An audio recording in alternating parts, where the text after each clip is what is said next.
start your day off like this, but I can't act like it didn't happen. So I want to mention it, and there are plenty of news sources to get all the details on this, but 22 people were killed in Maine after a gunman opened fire in several locations. I don't know how we're going to get this to end, but man, thoughts and prayers. That's not going to do it. Good morning. It's Chaz. AJ is recuperating from what seems to be a successful surgery. Comedian Let's hope so. Alyssa Goji is in studio. Hi. Good morning. Long time no see. Where the hell you been? You know, eating a lot. Yes, me too. To be honest. I go through the process all week. I'm good. The weekend, Oh my gosh. I find all those calories I lost Give me that milkshake. and then repeat on Monday. It's not good. Good to see you. Good to see you. Good to be back. We came up empty at the Marconi's last night.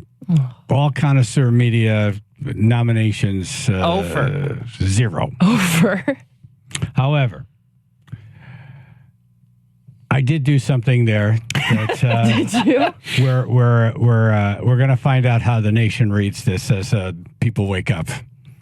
Scared. It's either a very endearing moment or we're never invited back. Yeah, I was thinking that all the way home. I'm excited. We're going to play you the audio at around 6:50.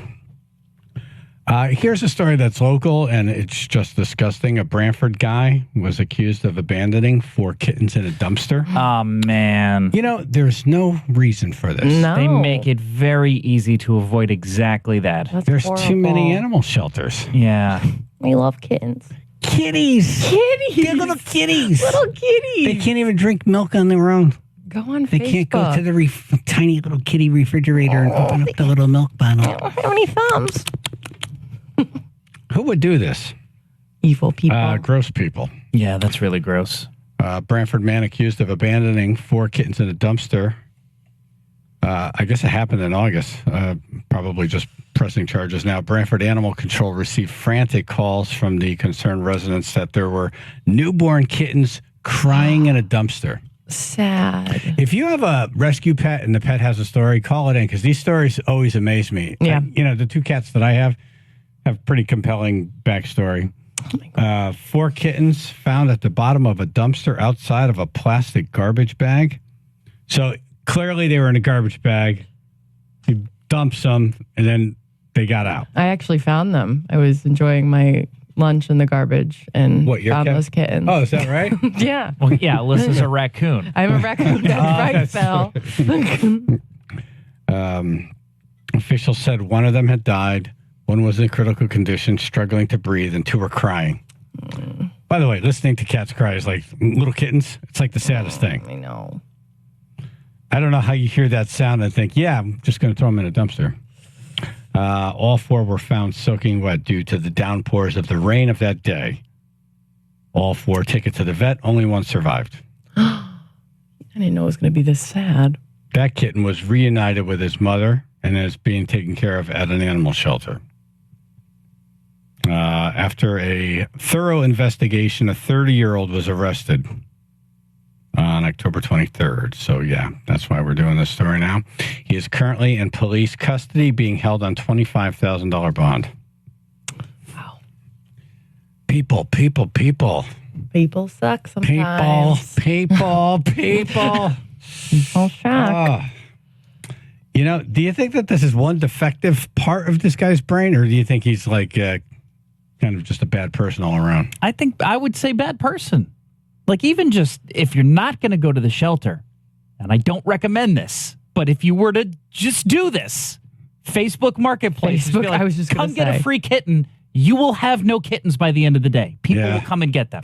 They will. If you have a cat and you don't get it neutered or whatever, spayed, and it gets pregnant and has babies, see it out. Yeah. Don't Throw them out. Let them do all their nursing thing, and then as soon as they could be separated, and then you go. Talk to any vet hospital. They open up the door every morning, and there's a basket of kittens there. It doesn't have to be a dumpster situation. Ever. Chris in New Haven. Yeah, hey, how are you? Freaking, I found the cat I have now currently on Facebook Marketplace, and I get up there and drive about an hour away, And, let's just say the people that I went to go see, they looked like they were looking for money for other reasons. They had, in their mouths. And, so they're like, yeah, it's under the dryer near the pallet, right? So They're under the dryer near the pallet? Yeah, dryer on top of a pallet, and there's a little space in between those wooden pallets. Yeah.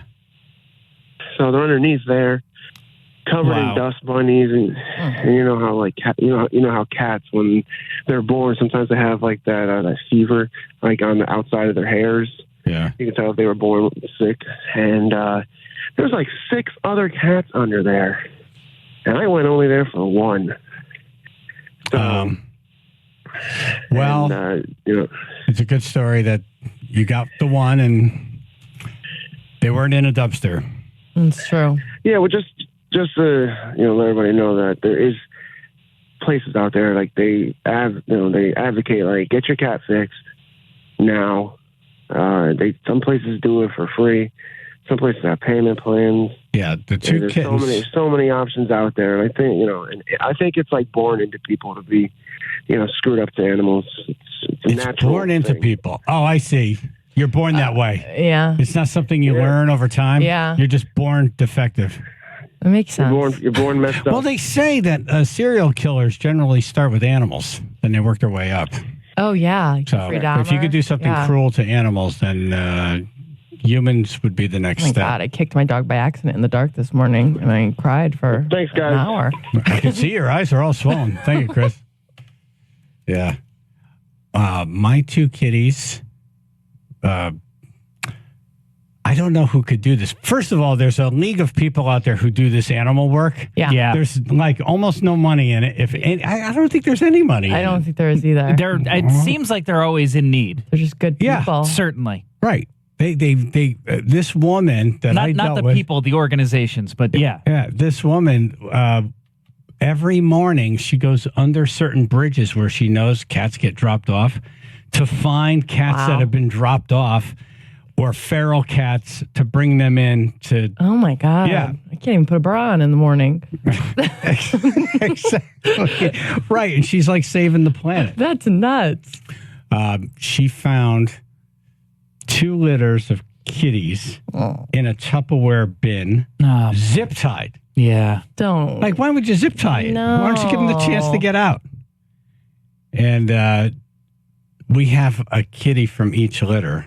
Oh. The brothers and sisters didn't bond. They were not liking each other. So this black and white and this tuxedo and the tabby Love a good bonded. tabby. And so we have them now. How long have you had them? Over a year now. Yeah. That's the best. Yeah. My cat lived to be 20. It was amazing. That's a long life. That is a long run. She looked like a baby the whole time. Is the orange guy still trying to get in when you're napping? Or did you take the door down? Did you have a door set up? Oh, yeah. So I have a cat door to my bedroom. And every That's afternoon, amazing. I take a nap.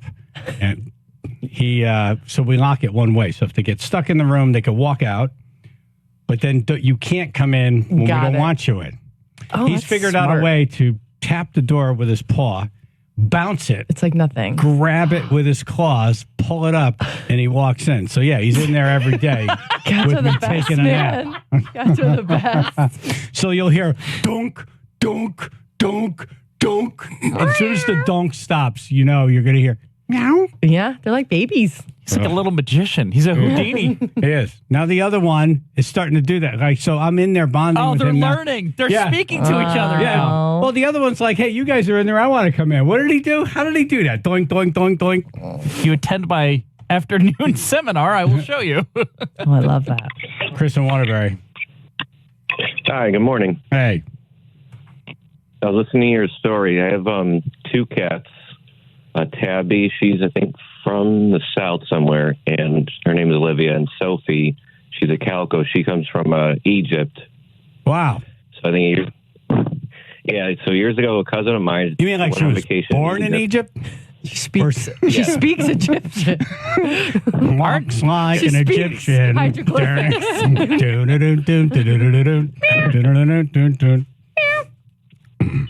Sorry, continue, please. No, sorry. So years ago, a cousin of mine, she went on vacation to Egypt, and she saw how, like, the cats and dogs were treated there, which, like, horrible conditions. Oh, it really is from it. This cat is really from India. Really reads hieroglyphics. Egypt, yeah. Oh, wow. That's cool. That's wild. So, the Egyptian government, I guess, like, animals have basically no rights in Egypt, so they try to, like, hide, like, a lot, because they have a lot of strays, so, like, unfortunately, they kill, they'll either kill or poison, like, the animals, so, like... It's taking a dark turn. I know. Yeah, I know, I thought we would dip out of this at some point, but Well, he's got one now. But they're good now. They're fine now. That's the key, right? Yeah, so a cousin of mine, she got in contact with, like, a rescuer in Egypt, so she's adopted a lot of cats, 3 dogs from this woman, and then one of the cats in 2019, cousin put up a picture of the cat, and, like, my mom just loved the way she looked, so we adopted her from Egypt. They flew into JFK. Wow. She came in with a litter. That's crazy. So, like, looking at her before pictures breaks your heart, but, like, now, like, she's just, like, a beautiful, fluffy cat. She's still scared of, like, everything and everyone, but Oh, man. when you're laying down or whatever, she will come up to you and on her terms and just lays on top of you, and she won't let you sleep at night because she will be, like, still right in the bed. It's like you're trying to get comfortable and you can't. Yeah. That's how it goes. But I saw the story that you're talking about this morning. I saw it yesterday, and it makes me realize I'm not much of a people person. I prefer animals over people. Yeah, you know. It's a thing. It is a thing. It's a thing. I've never been in a room with like 30 cats and said, I'm miserable. Right. You know what I mean? I have been in a room with 30 people and thought, when is this Get over? me out of here. More cat, more better. All right. Thank you, Chris. There's a cat cafe. I think there's a cat cafe in New Haven I still want to visit. Mew Haven. What's it called? Mew Haven. Mew Haven. I've been. They're go. wonderful in there. Oh, my God. You know what? We got to get... This is what we're going to do. Don't tell AJ. We're going to soak his clothes in catnip. That's funny. Here, wear this special T-shirt we made for you, and then just put him in there. He'll love it. I'll just have cats crawling all over him. And Especially his feet. hey, Chris, thanks for the call, man. Give him some nip flops. Some nip flop. Put some catnip on his toes. Perfect. All right, Andre's gonna do, since it's we're approaching Halloween, top 10 songs about Satan. 203-882-9757. Channel 3, Biller Associates, Public Insurance Adjusters, first alert weather. Another day of near record highs on deck. Sunny and mild with a high of 76 expected for today. 95 northbound in Westport, we're still dealing with those on and off ramps closed for the bridge project, the bridge rehabilitation project. That'll be exit 17 on and off ramps, both closed. We've also got some late running overnight construction in Norwalk. That's 95 northbound between exit 16 and 17 as well. So we've got delays in that area, about 20 to 30 minutes already reported. This traffic report brought to you by Compassion International. We've all felt the impact of rising food prices. For families in poverty, they're facing malnutrition and even death. You can feed a family for a month with your $50 donation to Compassion International. Just text the word radio to 97646. That's your Chaz and AJ Connecticut Lottery traffic report.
AJ's recuperating. Alyssa Goji in studio. We're linked up to her stuff on the radio station website.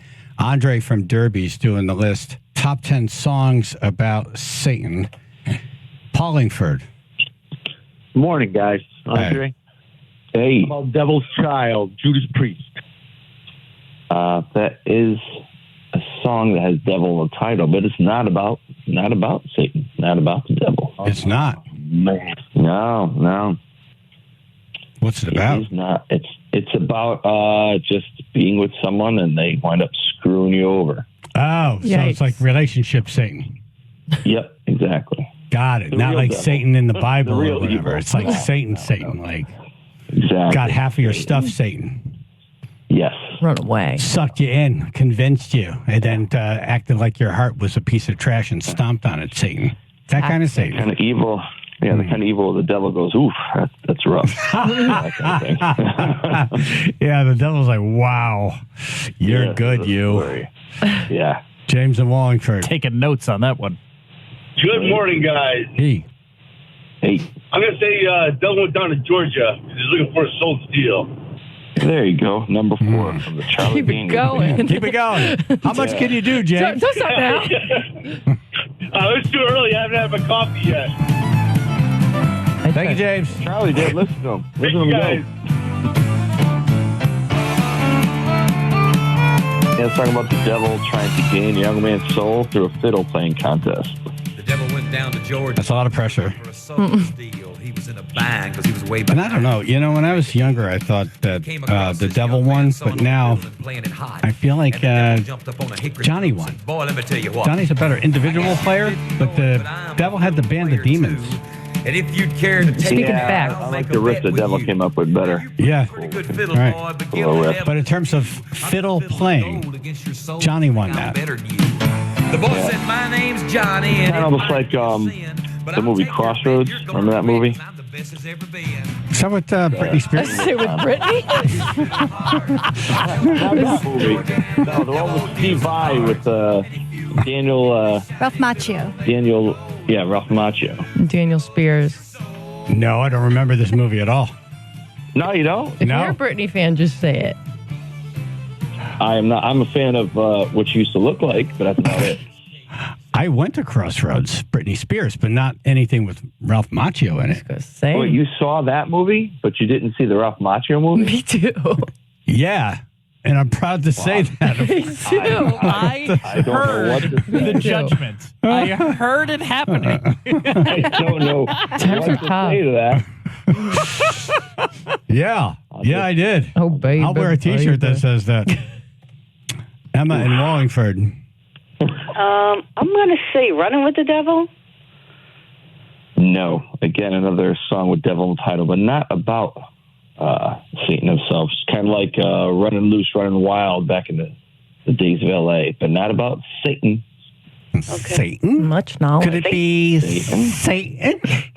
I'm still stuck on the Crossroads movie, but that's okay. I'll sleep through it. How do you not go to the Crossroads? I understand why from a certain perspective, but Okay, so I'm thinking, Alyssa, if I was probably 30-something, Alyssa was what were you, like 15? Like Yeah, you were of that age. Yeah. Did you go see it? Crossroads, it was Britney Spears? I think it was the first rated R movie I saw. I think it's rated R. All right, see? Yeah. You saw it. It's Britney B, you know? It's Britney. I don't even know what it's about. It's about Britney. I went to see it, and I don't know what it's about. Me too. About I'm not- 90 minutes, you'll never get back. She wears really low pants and has an unusually low butt crack. I'll tell you that. Yeah, that's the part I understand. That right Now, there. did you know you were a lesbian when you went to see this movie, or you had feelings that you I might? didn't. I don't know. I don't was like that blogs. the moment you're like, wait a minute, what? Why do I feel this It's way? when I watched Black Swan for the first time. Oh, okay. That was literally. I was like, why can I not look away? But I have to look away.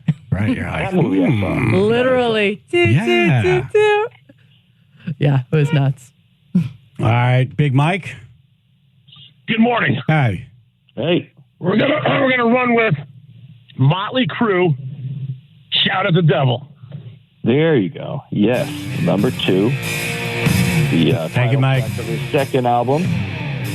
Mike needs to drink some water. And it landed them in the GMRC's list of nasty little bands that they had running. What a great album this is. Oh, yeah. This whole album. Yeah. Breakthrough album for them.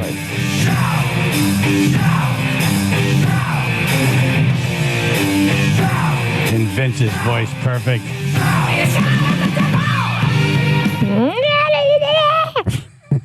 That's kind of what it sounds like now. I killed it. Top 10 songs about Satan. Chaz and AJ in the morning. 99.1 PLR, 95.9 The Fox.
wonder if they scheduled that yesterday thinking that I'd be saying, yeah, we won a Marconi.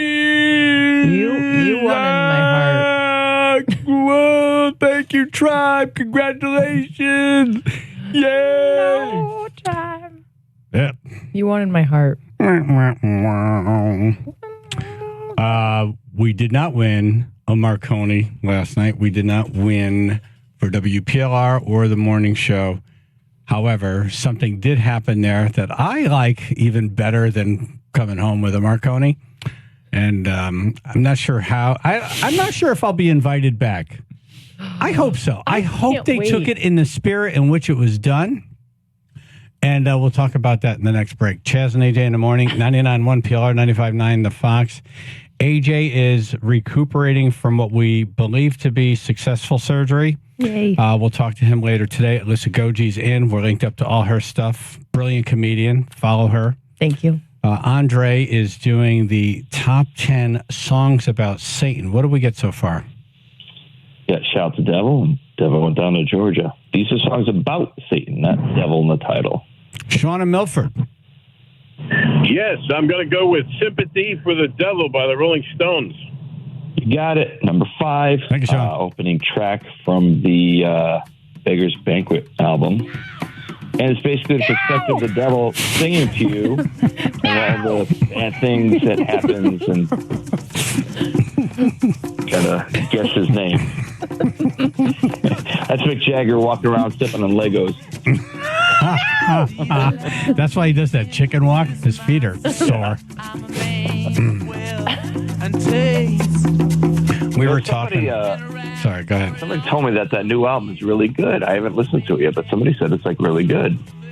Yeah, I think they stopped being good decades ago, but it's the Rolling friggin' Stones, I know. you know? Yeah. They have every right to do whatever they want. Yep. I was talking about this last night. They did a little private Toads type show in New York City. Lady Gaga was there, and it's amazing. It's the Rolling crazy. Stones. But it was very clear that they don't really know what's going on. Like, they're 80. They're just kind of walking around the stage. Ron Wood is kind of like trying to direct them through songs and stuff. And, it's okay if you guys sit on couches, tell stories, and do acoustic versions and retooled versions of your classic songs that will live forever. They've earned it. It's okay. You don't have to do a stadium and dance around like you're 20. No, they've earned it. They could just they could do whatever they want. You've earned it. They could just sit there. Did they look confused? Is that what it was? You saw videos? It wasn't great. It's like it's sad. It's Yeah. Muhammad Ali at the end. It's like, sad. I don't want to see this. Oh, I didn't even think of that. You That know? is sad. What's worse, that or what Roger Waters is doing?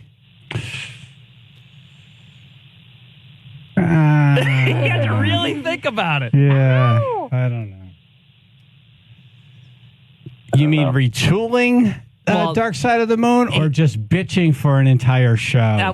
He's always been very angry, but basically trying to rewrite the whole history to suit what he wants it to be. Yeah. See, I think Roger Waters is a genius, and he's an artist, and he's still vibrant and thinking and like cutting edge, and has so much money, no one's going to box him in. The Stones, they could do whatever. They could do literally anything. They could Anything. just acoustic brothers. Yeah. Yeah. All right. I'll stop pontificating.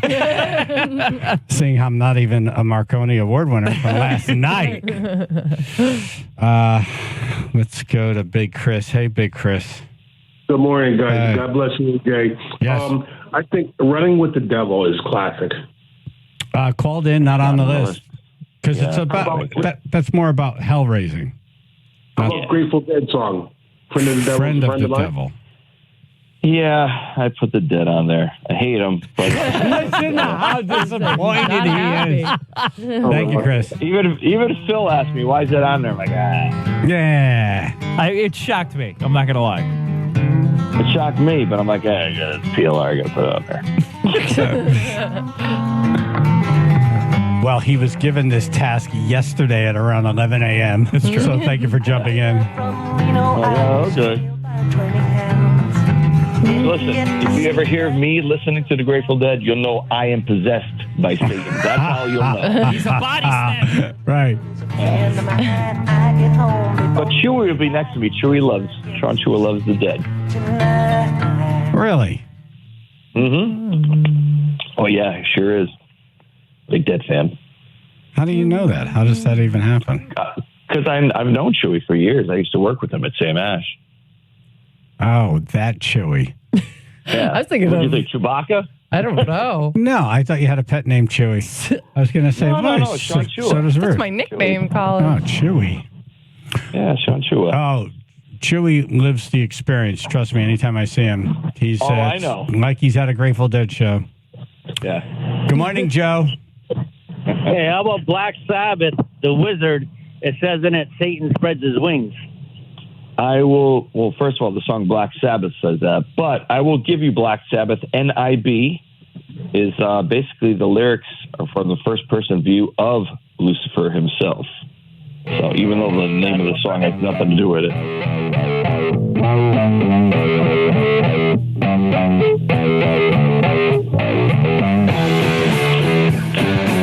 This is great. Yeah. Someone just woke Ozzy up. Ozzy up? Oh, yeah. Ozzy want some Coke? Oh, yeah. No, back then. I don't know what this is. You want to drink it? Oh, yeah. Oh, yeah. Want to snort some Drano? Oh, yeah. Oh, yeah.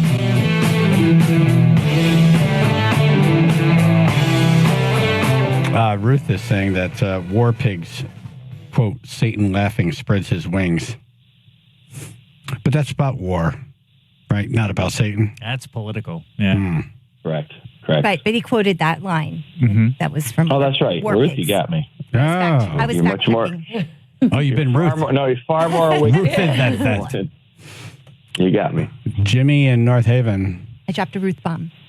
Ruth bomb. Yeah, how you doing? Hey. Iron Maiden, Number the Beast. Thank you. Number one, Iron Maiden, Number of the Beast, of course, is about Satan. And one of the best screams in metal right here coming up. Mr. Bruce Dickinson. And the Vincent Price type deep voice in the beginning who does the I don't know who ode. that guy is, some British dude, but yeah, that little creepy thing. Way before Thriller. Yeah. I'll have to ask Jimmy Hoffman next time. Yeah, we got to let this go until the scream.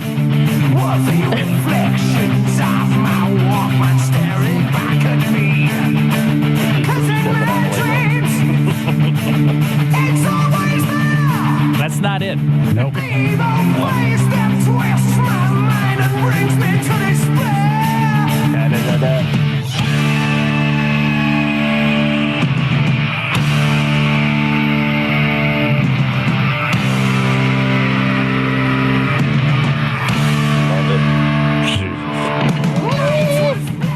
And that's just the beginning. That's the open.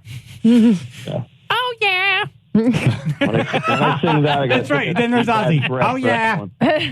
Right. You could scream like that, but then Ozzy comes by. Oh, yeah. Oh, yeah. Oh, yeah. Still a legend.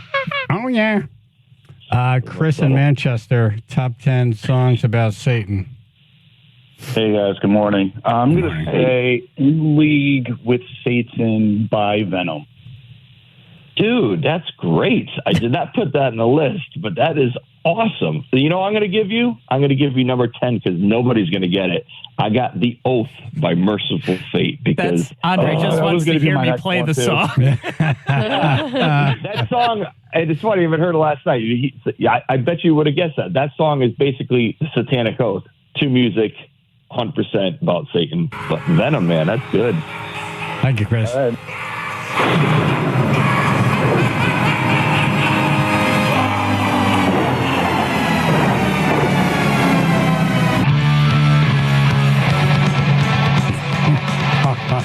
Man, I'd last one song at a show like this. Be like, I'm tired. I gotta go. My back hurts. Where's my Pepsi? My head. Like, I already broke a sweat just bobbing my head.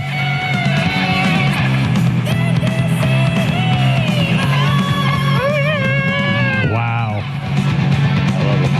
I was driving to work right now, I'd be doing like 98 miles an hour. Double bass.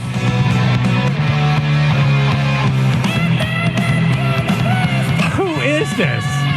What is this? Diamond. Was there an accident? I think he just got kicked. Now, you want to hear something even better, Chaz? I have a King Diamond tribute band where I dress up like him with the makeup and everything, and I sing all that stuff. Really? It's the best. I love it. My favorite. Well, you could pull it off. I'll bet you this guy can't even do it anymore. Oh, no, he can. Oh, really? He's in like his 60s, and he kills it. It's crazy. All right, we got to wrap up. Phil, can you play that again? I just closed it because I have an instrumental. Oh, okay. I wanted to hear Andre sing that. Sorry. All right. I can't. My girlfriend will kill me. She's sleeping in the other room. Okay. All right. Good. All right. Let's wrap it up. All right. Just for Halloween, top 10 songs about Satan. Number 10, you heard it. Merciful Fate, The Oath. Number 9, Friend of the Devil, Grateful Dead. 8, Square Hammer by Ghost. 7, Devil's Dance by Metallica. 6, The Hell with the Devil, L.O., Striper. 5, Sympathy to the Devil. 4, Devil Went Down to Georgia. 3, N.I.B. 2, Shout the Devil. Number 1, 666, The Number of the Beast by Iron Maiden. Devil by Shinedown was texted in. Did that come into consideration at all? I think I saw it, but I wasn't sure if it was about the devil or not, so I kind of went with what I knew. All right, is the band playing out? I'm not playing out this weekend. I'm playing in a couple of weeks, doing that King Diamond thing, and everybody have a great time at the Monsters Ball. Thank you. All right. Well, we came up empty at the Marconis, but I have a story. It's a good story. It might be my last Marconi story. It's coming up. Channel 3, Biller Associates, Public Insurance Adjusters, First Alert Weather. Got a great day coming. Near record highs on deck. Sunny and mild, high of 76 expected. 95 northbound, still dealing with ramps blocked in Westport. That's at exit 17. The on and off ramps, both closed until the end of the month. All part of the bridge rehabilitation project taking place. 95 southbound in Bridgeport, we are seeing heavy stop-and-go traffic right now. That's Bridgeport into Fairfield, starting at exit 26, going to exit 21. And the Merritt Parkway, that's going to slow down heavily in Trumbull, starting around exit 48. Got brake lights going all the way to exit 44, about 15 to 20 minutes of delays. This traffic report brought to you by Positive Coaching Alliance. Got issues with youth or high school sports? Positive Coaching Alliance can help. PCA, national nonprofit, offers more than 1,000 free online resources for youth and high school sports. Coaches, parents, students, and administrators. Visit PCADevZone.org. That's your Chaz and AJ Connecticut Lottery Traffic Report.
As I was telling Ruth what I did last night at the Marconi's, you could hear her screaming, "Oh my God," through the building.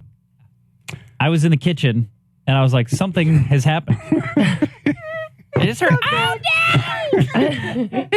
It's the best. It's the best. The National Association of Broadcasters Marconi Awards is the Oscars of radio. It happened last night at the Javits Center in New York City. It's broadcasting's biggest and best. The biggest, I mean, the owners, the presidents of programming, the decision makers.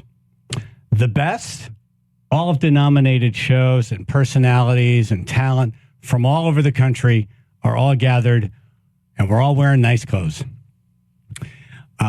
This show won in 2016. We were nominated once. We flew to Nashville. We won. We were like, wow, we've blown away. That might be our one and only. So honored to win that Marconi. WPLR, 50-something year history, has been nominated 9 times. So we thought last night was the night. We thought a few times it was the night. We thought the 50th anniversary would be the night. So the first time, the first nomination was for WPLR. Like their category came up, comes and goes. WMMR in Philadelphia wins. Bill Weston, who's a legendary program director, is retiring, and I think that this was their parting gift to him. So I'm looking at Keith. I'm like, well, what? So now we all think, oh, if PLR didn't win, then the show's probably going to win. And it comes around to the show. Nope. I'm like, all right, well, this is fine because PLR has sat here now 9 times with nothing. So this is part of the process, and being in the room is winning. It's an honor just to be nominated. And now 2 other stations that our company owns were also nominated. Same category. Their category comes and goes. And I'm like, okay. So somebody at the table says, well, the good news is at least we could leave early. And just as that happened, they announced another station. And I'm thinking to myself, all right, how do I make my exit at some point without seeming rude? But I do have to wake up. AJ's out. It's a whole deal. And then I hear the MC say, is no one here from the radio station? I didn't even think about it. I said, I'm going up.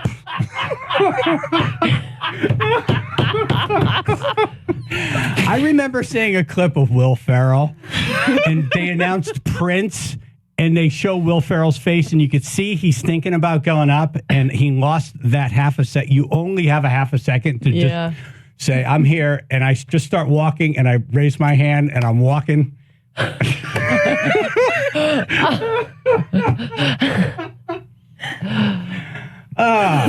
how do you think everybody reacted?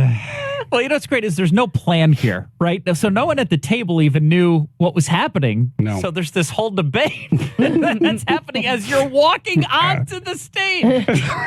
I had 2 seconds to really think about what I was going to say. And I thought, it might be funny if I just give my speech. Because I had some beautiful things to say about these beautiful people I'm sitting with and here in Milford. And I'm like, here's my chance. And I thought, no, I think it's funnier to point out that obviously there's a thing with PL. There's a problem here. 9 freaking times. So here it is. He's doing it. Thank you. I'm Chaz from WPR. I just wanted to come up here and do a Will Ferrell. It's official that WPLR is the Susan Lucci of the Marconi. Keith Hagan's been working on that speech since 2011. So next year, vote WPLR.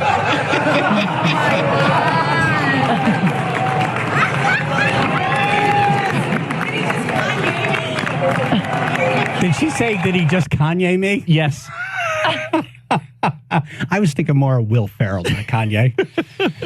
Oh. Did he just Kanye me? Kanye me. Did he just Kanye me?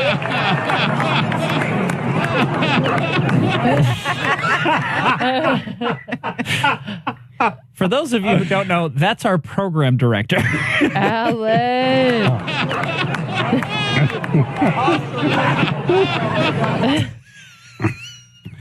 I hope they take it in the spirit in which it was done. It was done with respect and just fun. It's supposed to be a fun night. You know, this is, first of all, it's a rock station. It's a rock thing to do.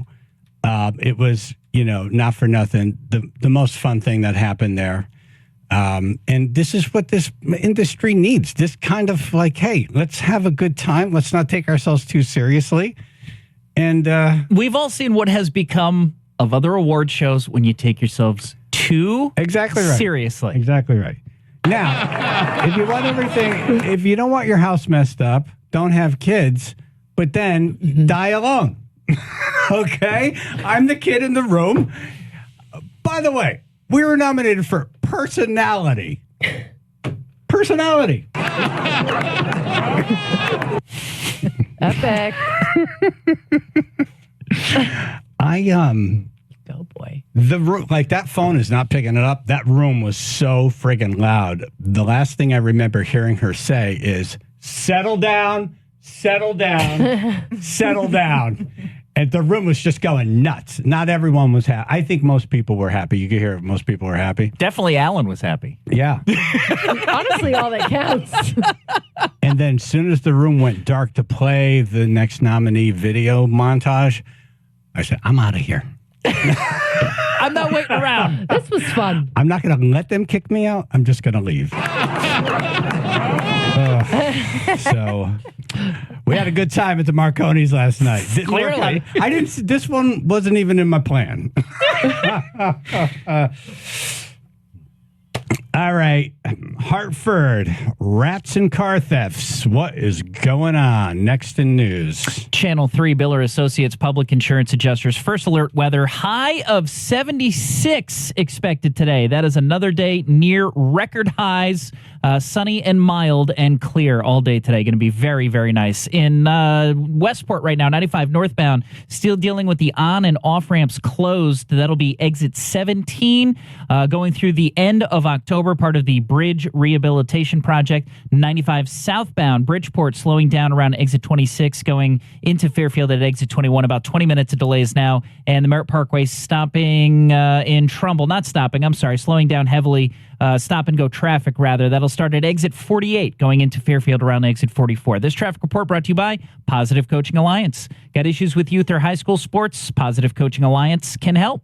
PCA, a national nonprofit, offers more than 1,000 free online resources for youth and high school sports coaches, parents, students, and administrators. Visit PCADevZone.org. That's your Chaz and AJ Connecticut Lottery traffic report.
Hartford has the most rats and car thefts. That in a second. Just want to let you know AJ's recuperating from what we think is a successful surgery. We'll talk to him later today. Alyssa Goji in for him. Thank you. Thank you. We came up empty last night at the Marconi's, but did we? We have the best story, and everyone's talking about it. And there were texts and emails, and industry organizations were tweeting about it last night. I jumped the stage for another radio station that won and was not in attendance, or they were in the bathroom. And I talked about PLR being nominated 9 times and being like the Susan Lucci. Everyone knows that reference, right? Yeah, definitely. She was nominated a million times and never won until like finally. It was 18? Yeah, it was 19? It was a lot. Yeah. Can you play the audio? Yeah. I'm Chaz from WPR. I just wanted to come up here and do a Will Ferrell.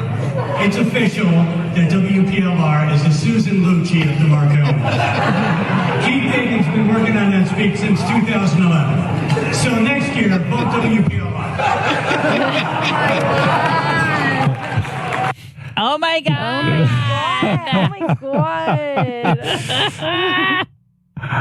I love that right before I say who I'm here. Who's that guy? Who's that guy? Hi, I'm Chaz. So here's a tweet from some radio or TV thing. A Marconi Award awkward moment. The winner wasn't there, so Deja Vu was about to take the award, and some guy ran up and said he was with a different station that had been nominated a bunch of times but never won. So next year, vote for them. It was not well received. I beg to differ. It sounds like it was well received. It does. And the people who, took it the wrong way, I apologize that you took it the wrong way. PLR tweeted back, not a nobody. At Chaz and AJ won the Marconi in 2016 for Best Media Market Show. And he's right. We've had 9 nominations, no wins, but congrats at WMMR. Philly loves you. From 2011 to 2023, that's what, 12 years? Yeah. 9 nominations in 12 years at some point. Killing it. At some point, someone had to go on stage. That's right. That's right. At some point. All the airfare and hotels that this company has spent sending people to, That's right. 5 seconds on the stage seems reasonable. There has to be a moment like that. Yeah. Makes award shows fun. Susan Lucci's really the only reference we have left. Like, we've passed the Buffalo Bills. We've passed, like, where we're going. The Red Sox and what? Yeah. So it was a great time. And I got out of there right after I did that. Hartford has the most rats and car thefts. As the holiday season approaches, consider a steering wheel lock for your gift list. Facing the surge of vehicle thefts, Hartford police are handing out devices free of charge. Oh, wow. Kind of cool. That's pretty cool. They are only available for Hartford residents, and you have to own either a Hyundai or a Kia. Less cool. Yeah, less cool. Now there's requirements. Yeah, the companies aren't going to help you, so we'll just hand these out, I guess. Those 2 brands have made up 40% of all the vehicles stolen. Oh, wow. And as the months get colder, vehicles tend to increase being stolen because they're outside warming up. This is a quote from a Hartford police lieutenant. Quite alarming. It's quite a problem. Quite. Quite. My fiance works in Hartford. She tells me all about this. Hartford police said vehicle thefts in the capital city have skyrocketed 103%. Wow. Just last year. That's quite the leap. That's quite the leap. Quite. When they're handing out some technology from like 1995, they just can't. It's bad. It's bad. They can't fix it. That is desperation mode. Right. But good for them for having ideas. Yeah, at least they're doing something. Yeah, you can't say they're doing nothing. Yeah, that's right. It's cool. That's right. All right, so we want to talk about the most fun you'll have this weekend being scared. Years. This is the this is really the best haunted house hayride that you can go to in Connecticut. And I'm glad to say I know this guy. We've been friends for so long. Brad Wells, Legends of Fear. Good morning, sir. Good morning, Chaz. Good morning, team. Hey! Woo! Well, you're past the rain part of it, I hope. I think so. It looks like we're going to have a great record Saturday with 77 degrees. We'll take it. Awesome. Crazy. Awesome. How long have you been doing it? This is our 27th season, and we've got a huge team of actors on board this year, and we were looking forward to really having a great weekend weather. We can't believe that we're finally getting a golden gift with some great weather coming out this weekend. For someone who hasn't been there yet, go through what you've done, because when you go through this experience, it's like, wow, they actually built a whole house. Yeah, it's nuts. Oh wow, they have built a whole church. Just from like you go out in the field, they actually built real structures. Yeah. My memory of doing these things in the past is like, oh, it's like a 5-minute ride. Like you're out there for 20 minutes. It's worth every penny. They have so much to do. Yeah. Yeah, we worked all summer on a new facade down in our haunted hayride. It's a mansion, and it's one of our signature scenes. The hayride pulls in through our first scene, which we call the opening barn, and we have a great team of actors in there. And on our second scene, we can't really give it away, but there is a large haunted mansion that awaits everybody where the tractor stops, and some bad things are going to happen to you in there. And you have, what I like is you have different levels. There's one level for people who want to be scared, and then there's levels for the little ones. Yeah. That'd be for the little ones. Yeah, the haunted hayride is absolutely a little bit less ferocious than the trail because it's entertainment. What a word. Yeah. Yeah, that's why we use ferocious media. Woo! I if you need sound effects, by the way, I slowed down Alan's laugh, and I think it would work for you. Oh, okay.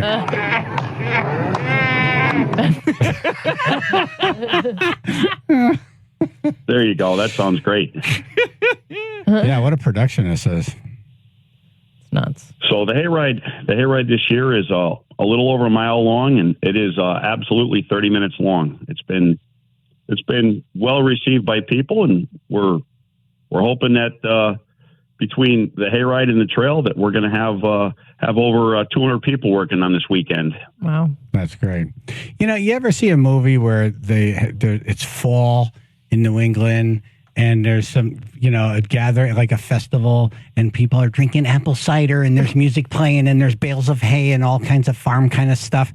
That's what, when you arrive, that's what you're greeted with as you're waiting for your, entry. Yeah. And then, it's so cool. Like you have that so right. And everybody is so excited, just so happy. I've never been. Except for the monsters. I've never been to a haunted house or haunted hayride. Oh, really? I would poop myself. Oh, we got a body cam that experience God. for you. So many people have said that to me in my life. Really? I would do it. I would do it. I would say that the monsters are happy to see their customers. That's right. They smell food coming. Oh, I can't go.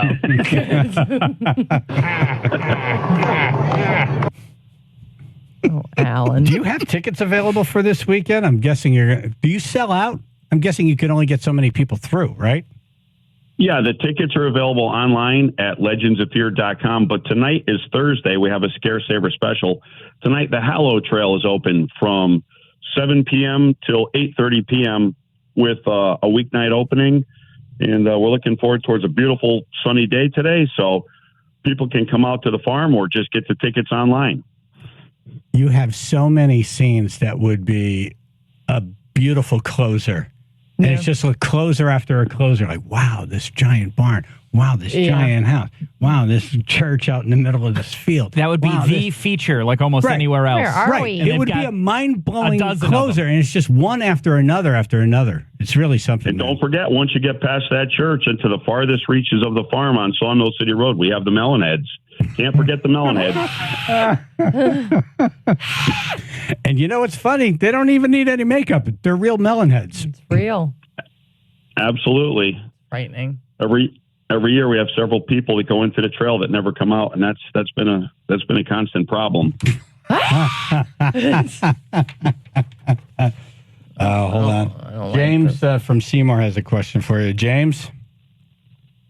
Morning. Hey. What kind of crowd are we expecting for the trail only night tonight? What kind of crowd are you expecting? I love James. He's calling up a radio show. Let's stop the show because I'm not sure if I want to wait 20 minutes. Like, what's convenient here? What are we talking? Hey, he saw his opportunity and he took it. Yeah. Brad, what do you think?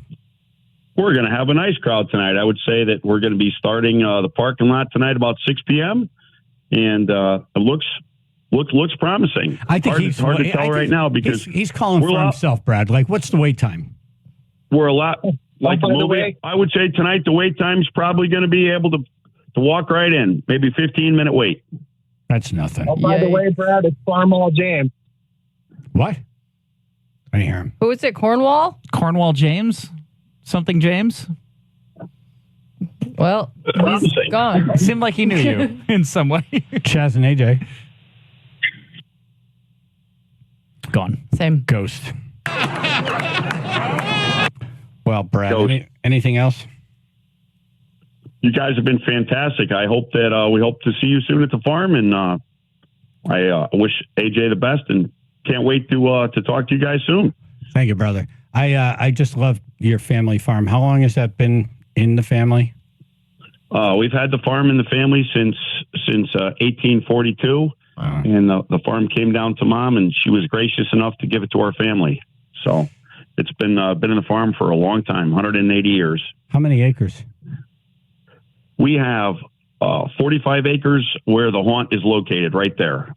Gotcha. So, and then you're selling Christmas trees around the holidays. We are doing Christmas trees, and this is our second annual Merry Christmas Hayride, Night of Lights, and we're going to be opening up the nighttime Christmas Hayride on our opening weekend of Christmas trees on Saturday. I believe it's November 25th.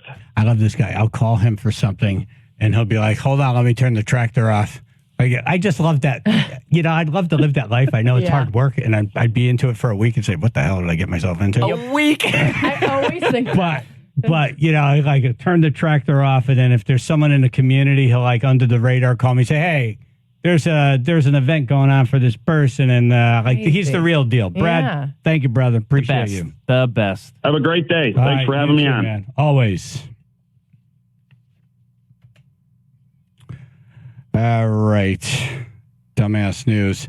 Fill in the blank and fill up your tank with gas. Plus, get in the running to win $1,000, all courtesy of Chevrolet of Milford. Call 203-882-9757.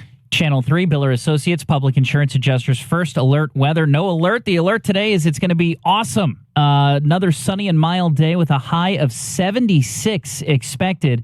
We do have an accident now reported. This is 95 northbound in Stamford, just between exit 8 and exit 9. It looks like the left lane blocked because of this accident involving at least two vehicles right near the Stamford train station. And we've got delays of about 15 minutes expected in that area. Westport, as a reminder, 95 northbound at exit 17. The on and off ramps still closed. Those will be closed until the end of the month, all part of the bridge rehabilitation project. This traffic report brought to you by Compassion International. Drought, war, rising food prices have doubled the number of families facing malnutrition. You can help. $50 provides a food kit to feed a family for a month. Just text the word radio to 97646. That's your Chaz and AJ Connecticut Lottery traffic report. All right, Window Nation. It's that time of year. I know we're getting a couple of warm days here, breaking records. But, that'll end very fast. And then the next thing you know, cold air will be coming through your clunky windows. If you have windows that are hard to open and close, this is the time to do it. Window Nation will pop right out. Pop those windows right in, and then you save a ton of money on your energy bills. And there's something about sitting near a cold window, feeling that draft. It just makes it feel like you could do better, Fall's the best time to call Window Nation for a number of reasons. One, it's their best deal of the year. Get 2 windows free every 2 you buy, plus no money down, make no payments, pay no interest for 2 years. Very easy. You call 866-90-NATION. That's 866-90-NATION. Or go to windownation.com. That's windownation.com. Tell them Chaz and AJ sent you.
Thank you. All right. Fill in the blank and win a tank of gas, plus get in the running to win $1,000. All courtesy of Chevrolet of Milford, 203-882-9757. Alyssa Goji in for AJ today. Good morning, Alyssa. Good morning, all. Goj. Hello. Brian in Wallingford. Morning. All right, here we go. Nurse survives plastic blank attack by Louisiana hospital patient. Spoon. No. Good guess. I like that you went just right for it. I like it. Mark in Stratford. Yes, sir.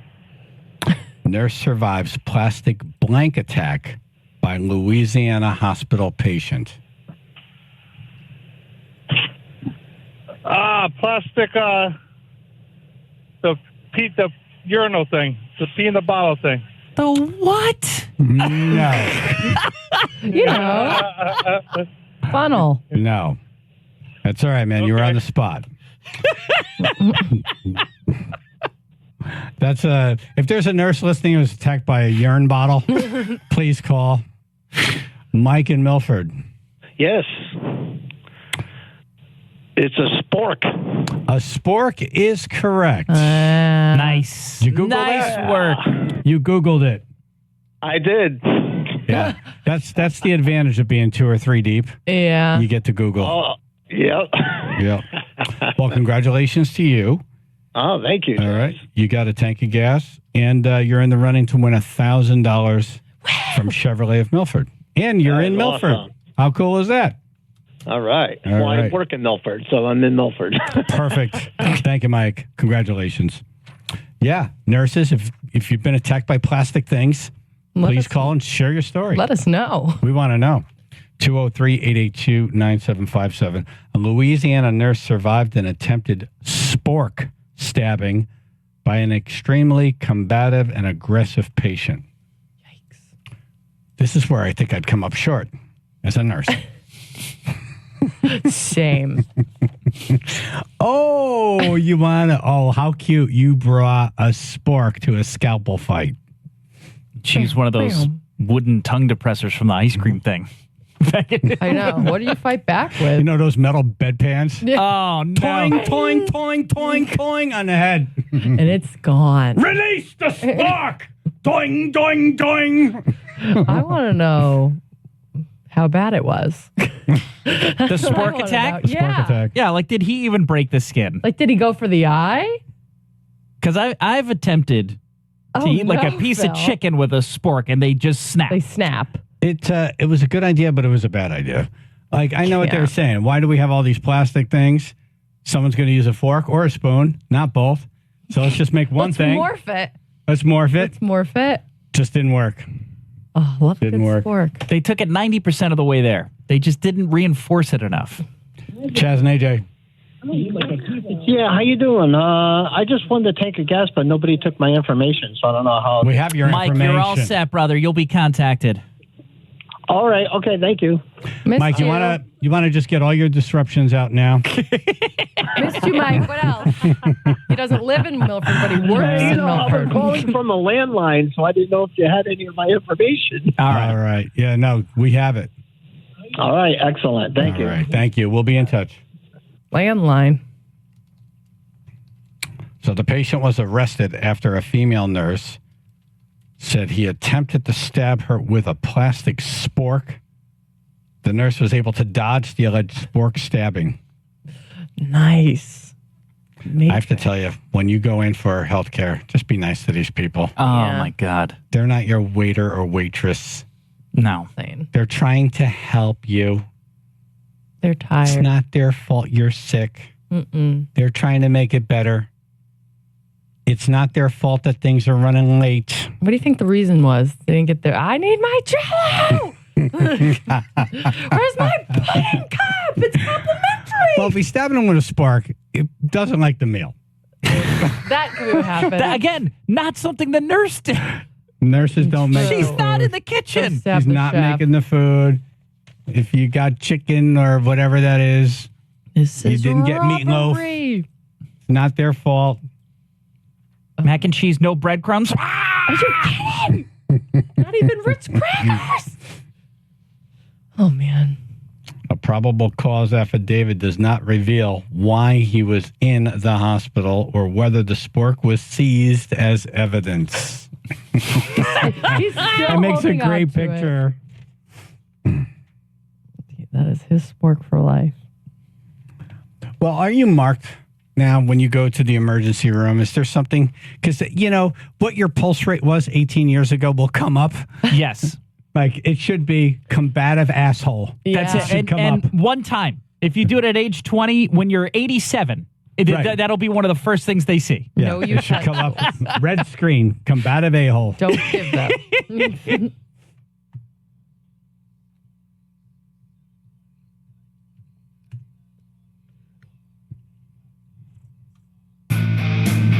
Okay, speaking of hospital food, let's check in with AJ. He'll be calling in from his hospital bed after Skid Row. Chaz and AJ in the morning, PLR and the Fox.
Oh, how's AJ doing? Hello?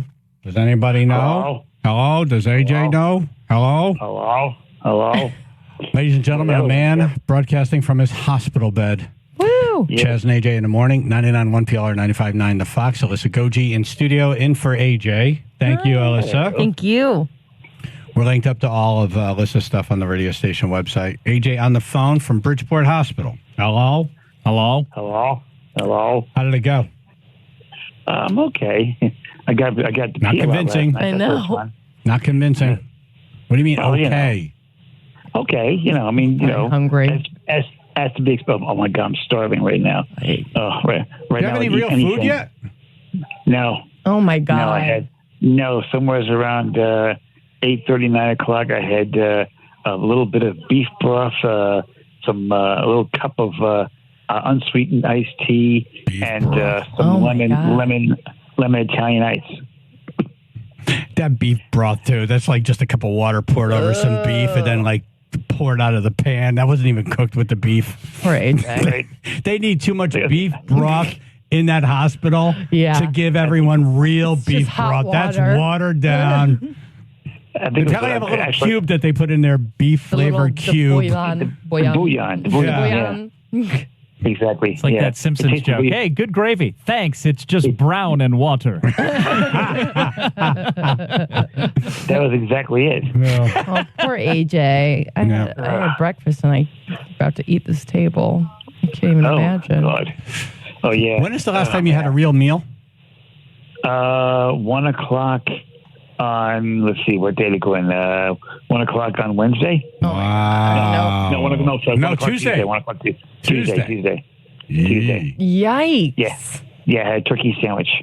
All right, I'm going to conference wifey Jennifer in. She's a nurse. Okay. And so she has a traffic report and questions for Oh, her. yay. All right. Okay. Hello. Hello. Good Hi. morning. Hi, Jennifer. There is an accident. Hi, Goj. There is an accident on the Stevenson Dam Bridge, and police are there. It looks like they must have been going pretty fast because the cars are pretty notably damaged. Mangled. But the backup is mangled. Mangled? The people look fine. Oh, the good. mangled. Well, that dam is interesting because it's two very tight lanes, and if you had a high-speed accident, one could just go right off the dam. Wow. And if you go the wrong side, either side, one you're going to drown, the other you're not coming out. Plummet, yeah. Yeah. Yes. All right. So good luck with that. Hope everyone's okay. Yes, exactly. I already texted my boss that I'll be late. And then you had questions for AJ? Well, AJ, how are you feeling, most importantly? No math, right? How am I doing? I mean, I just woke up recently, but... are you in pain? I'm a little achy, and stuff, but otherwise, have you okay. pooped? Tired. I was just going to say. Not yet, no. Questions. Yeah, they keep asking me if I farted. How do you poop if there's nothing in you? Yeah, really, exactly. I mean, what's that? Have you tooted? Tooted? I guess I've tooted several times, yes. Why does that matter? Why do you care? Because it shows that your bowels are moving because sometimes after anesthesia, you can become quite constipated, and it's very important that everything is moving along. So even if you haven't, all right, so no blockage. The hallway is open. Got it. Good news. The hallway is open. Yes. The highway is open, yes. Yes. You want the highway to go hell. through the levee. How fast are things moving through there, AJ? It depends on what he eats. I've been with him out to dinner. He has he's mid-meal, I'll be right back. Okay. I'm so jealous. He's like a duck. I'm a once a weeker these days. A once a weeker? Once every 10 Once days, a really. week? Literally. Once a week. Yeah, my IBS reversed. It's like, it's crazy. But it's like a brick. And it's not even, you'd be like, whoa, it must have been some. No. And I'm like, no. All of my food is still, I had pizza yesterday. It's just chill. It's going to chill there. But where does it go? So my mom is always like, but where is it? I'm like, I don't know. It went to Vermont. Right. I don't know. I'm just holding it. Wow. It's lovely in Vermont.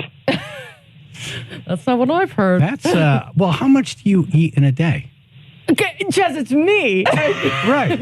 You know I'm going in. Where does all this food go? That's what we get worried about. Like, if I'm on a diet and I'm not pooping, we're like, okay, but like, I am not on a diet. Is there like a hole in your stomach and it's like compacting in your leg? Right to my chins. Like, I want to tell you that, but like, Nah, you look that's why I fine. have a lot of health problems. Like, I don't It's her sleep. inner pocketbook.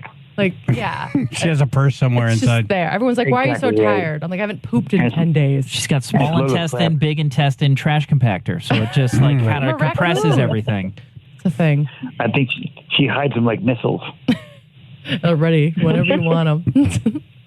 Pooping is the best thing for, weighing yourself the next day. When you have a good one, I'm like, I'm going to have a thing. nice low weight tomorrow. Literally. I like it. Yeah, It's no. amazing. When I I weigh travel, myself I right poop. after. Oh, right after. Very satisfying. Yep.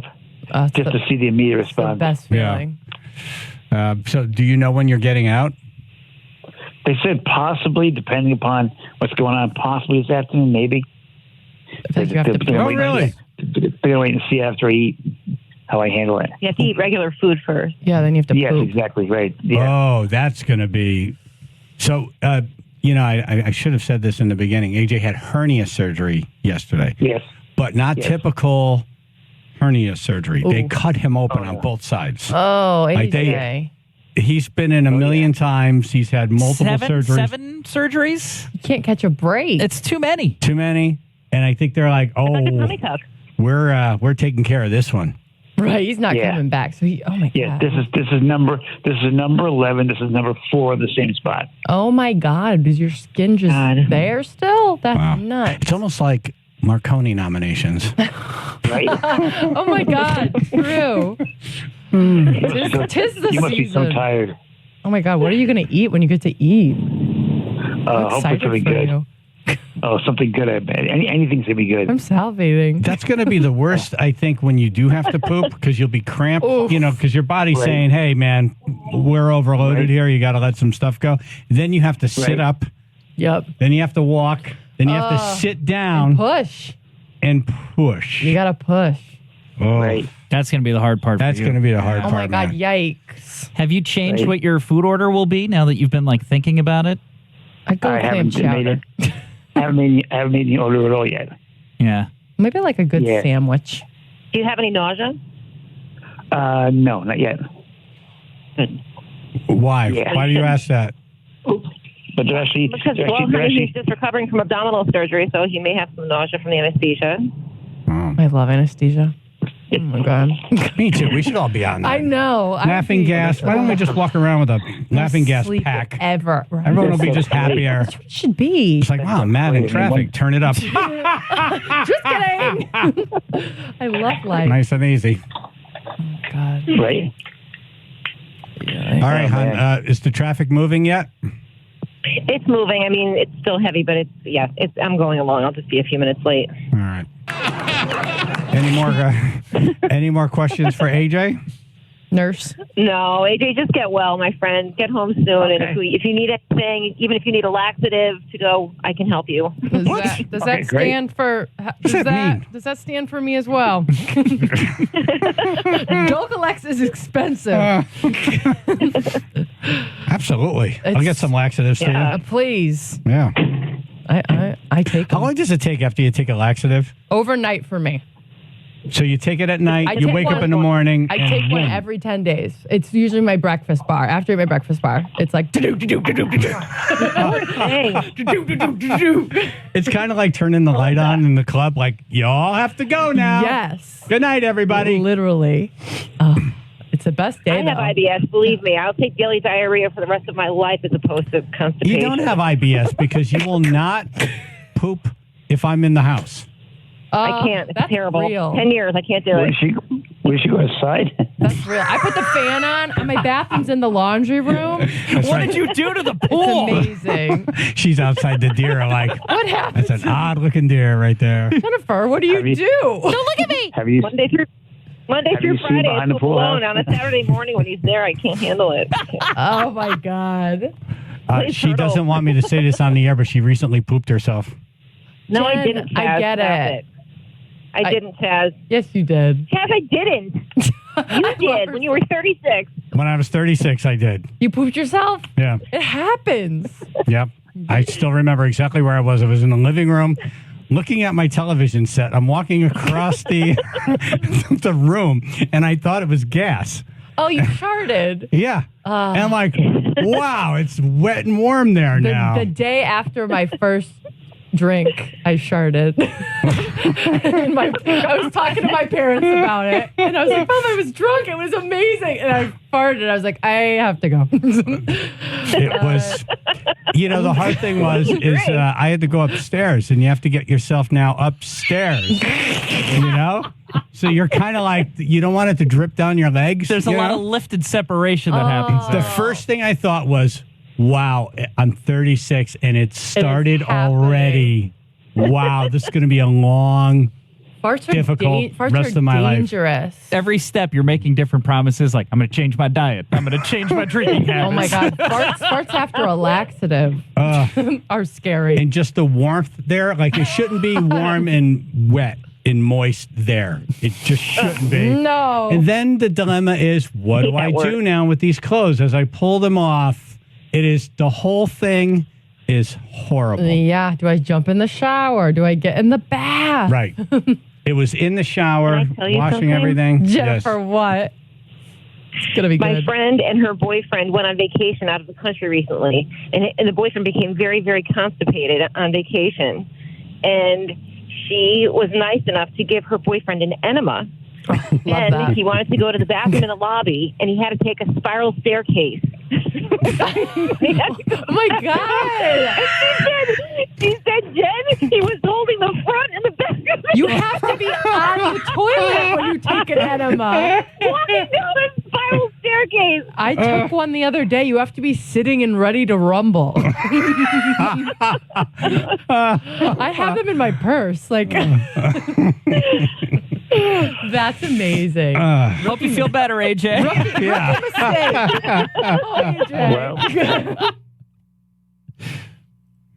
All right, hon, I'm going to let you go. Enjoy your traffic. Love you. AJ, hold on the line there. And John on the road, does he have a question for AJ or what's happening? Yes. Okay. All that coming up. Channel 3, Biller Associates Public Insurance Adjusters. First alert weather. High of 76 expected today. That is a near record high. Sunny and mild and clear. Going to be very, very nice. We have an accident cleared in Stamford, 95 northbound. That was between exit 8 and 9. It was the left lane that was blocked earlier. 2 cars involved right by the train station, but that has been moved out of the travel lanes. We do have some stop and go residual traffic, about 15 to 20 minutes right now. Thank you to Jennifer for reporting the accident over the Stevenson Dam. She says it is slowing her down and making her a little bit late for work. So if that's your normal path getting into work, just a heads up that it'll take you a little bit of extra time to get over there. Also, 95 southbound, we're seeing heavy volume right now through Southport. That'll start at exit 19, moving southbound to exit 13. About 30 minutes of additional travel expected now. This traffic report is brought to you by Positive Coaching Alliance. Got issues with youth or high school sports? Positive Coaching Alliance can help. PCA, a national nonprofit, offers more than 1,000 free online resources for youth and high school sports coaches, parents, students, and administrators. Visit PCADevZone.org. That's your Chaz and AJ Connecticut Lottery traffic report. Get ready to start the NFL week off right, because right now all customers get a no-sweat same-game parlay for Thursday night football. Just place a 3-leg same-game parlay on this week's game between the Buccaneers and the Bills. AJ, who do you like? I'm going to go with the Bills. Yeah. You've been good at picking. Phil, who do you like? Can't figure the Bills out lately. Been kind of stumbling despite their offense. I think I might take the Bucs in an upset. NFL same-game parlays are the perfect way to combine your bets for a chance to win a bigger payday. Plus, you could build your own or choose from one of the popular SGPs built for you in FanDuel's top-rated sportsbook app. Visit FanDuel.com/Chaz, C-H-A-Z, so you don't miss out on your chance to win a no-sweat same-game parlay on America's #1 sportsbook. FanDuel, an official sports betting partner of the NFL. 21 and present in Connecticut. Refund issued as non-withdrawable bonus bets that expire 7 days. Excuse me. I'm choking.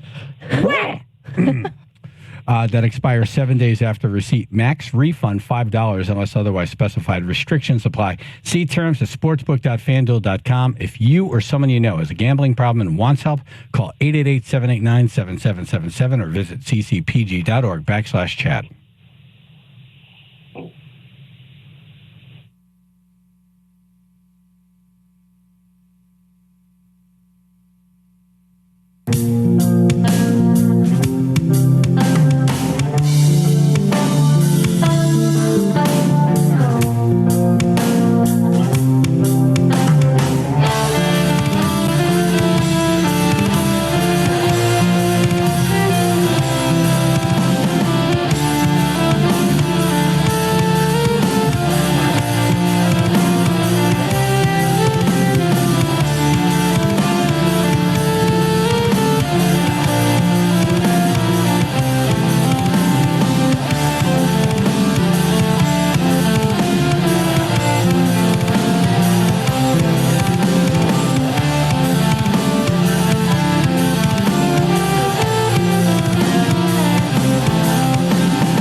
AJ's in a hospital bed right now.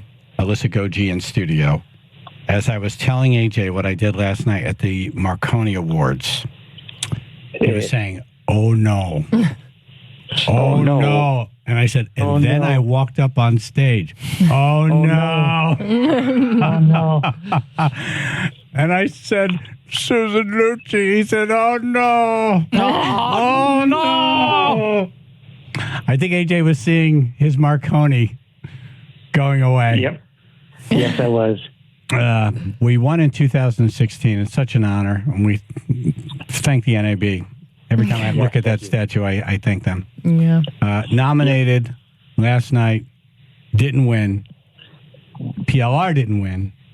No. 9 times the radio station has flown all over the country. You buy the tickets, the hotel, the plane, fly out, nothing. 9 times. Right. It's like a ha-ha. 2 of our other stations nominated, nothing. That's, we all get it, but the PLR thing is like, then right. It's fine. We're all like, oh, okay. This is part of the process. Yeah. And then I hear in the corner of my ear the MC say, "Is the radio station? No one's from the radio station here?" I'm like, "I am." It was a different station.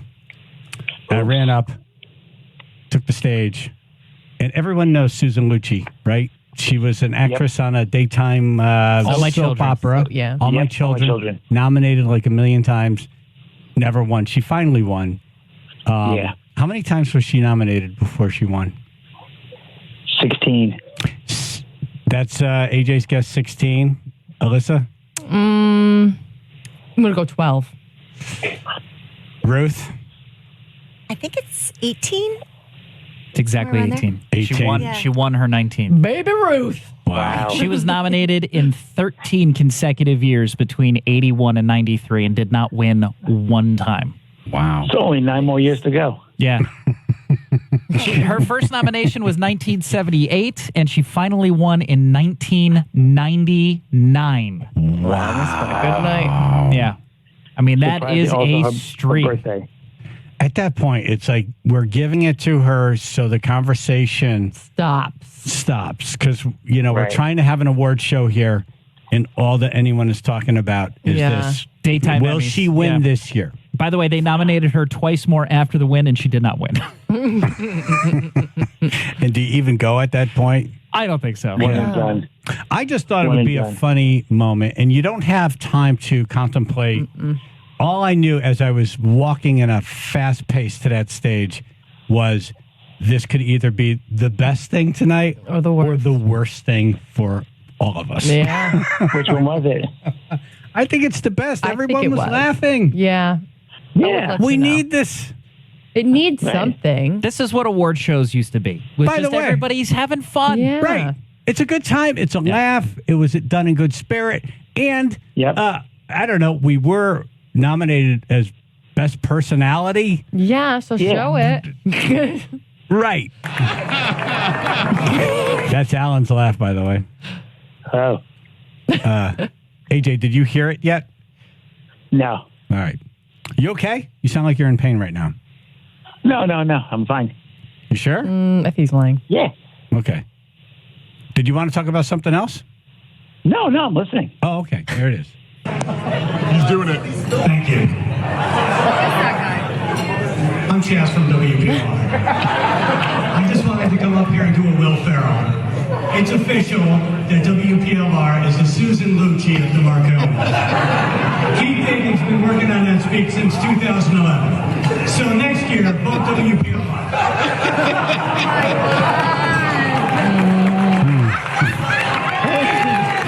I love that lady laugh. That's awesome. That's I awesome. love that laugh. Oh my God, that's awesome. Then the That's lights, funny. the lights went dim. Then the lady was like, the MC was like, settle down.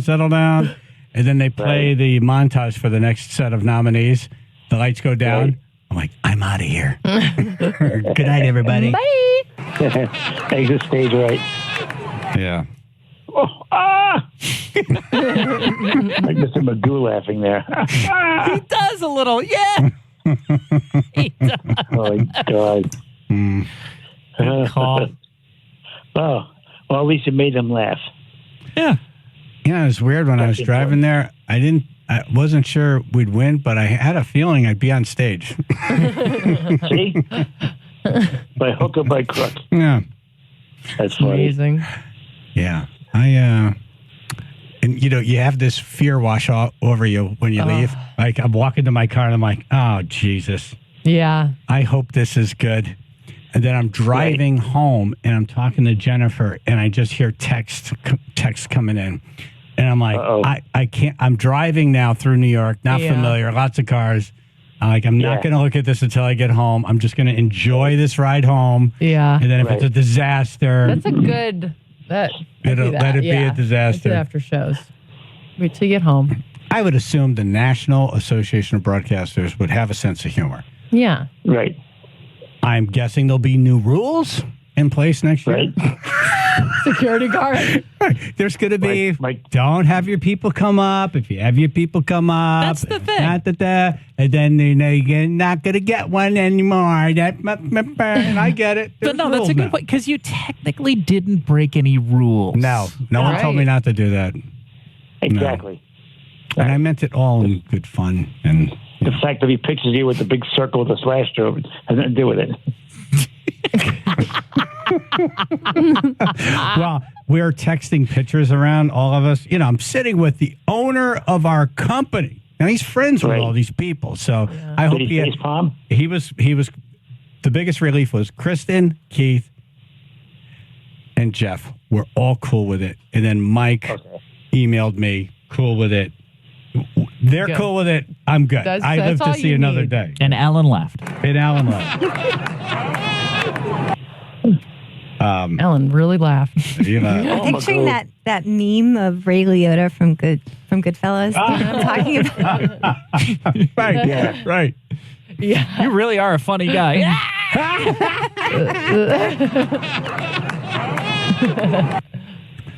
So, AJ.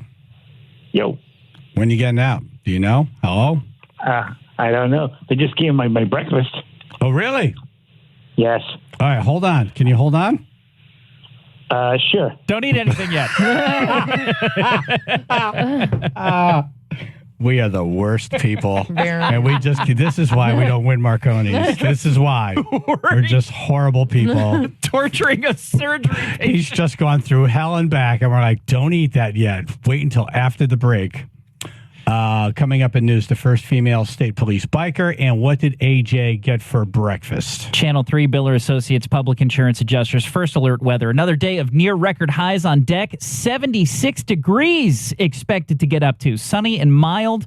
We also have a brand new accident, looks like in New Haven. This is 91 southbound at exit 7.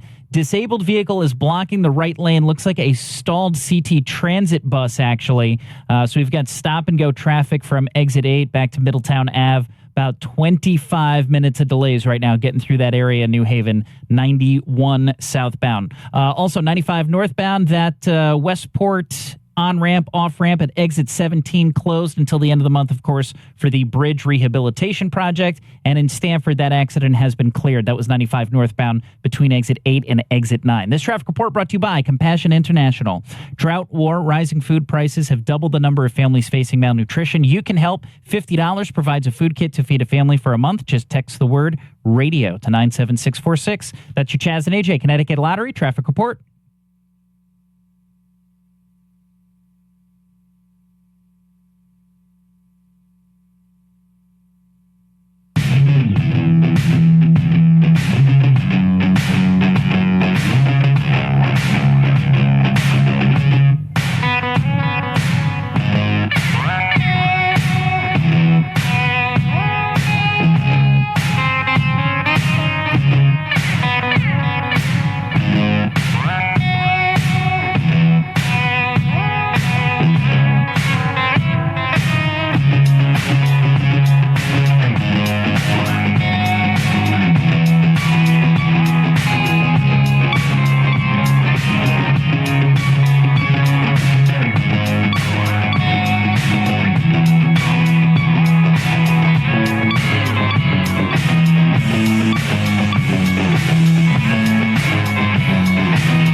we're going to talk to the first person to do this in Connecticut ever in a second.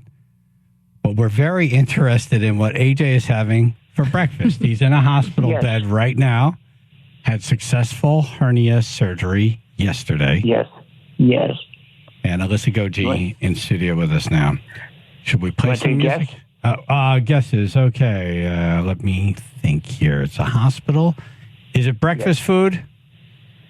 Sort of. Okay. Then it's not an egg. All right. Sorta. The question is whether they're going to try to give him solid food or if it's not yet. It's got to be mushy. Because he was getting liquid, so it's got to be one stage up. So I'm thinking like pudding. Oh, I was thinking yogurt. They want to get some protein in there.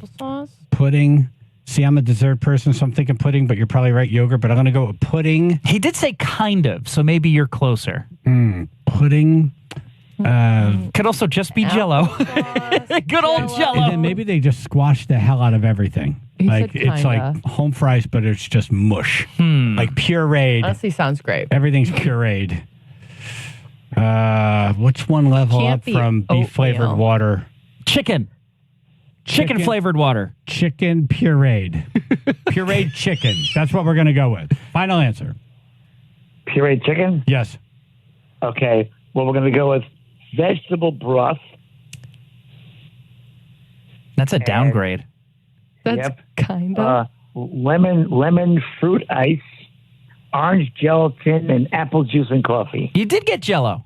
Oh, Jell-O. Well, I wouldn't really call it Jell-O. It's like I tried it once. It's not good.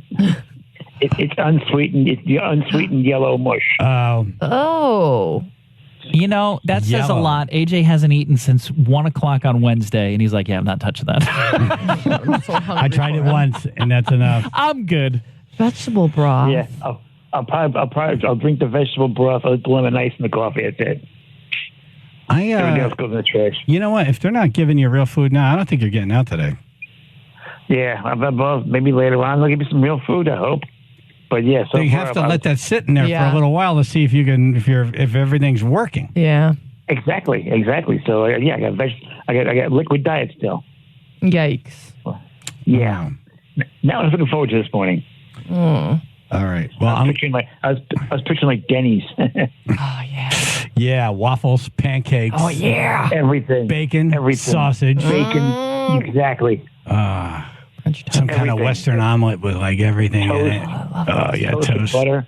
Yeah. Yep. English muffin would be my choice with jelly. Nope. Grape jelly and butter. Oh. Nope. I got vegetable broth. Take a picture of it and post it. Okay. All right. Well, get well. Yeah, and, man. Feel Thank better, you. AJ. Well, if you're going to be up in an hour, let's talk to you again in an hour and see what's happening. Gotcha. Yeah. Now, where are you going? You have nothing to do. This is true. Right. He knows I can't say I'm busy. All right. Feel better and talk to you in an hour. Yeah, man.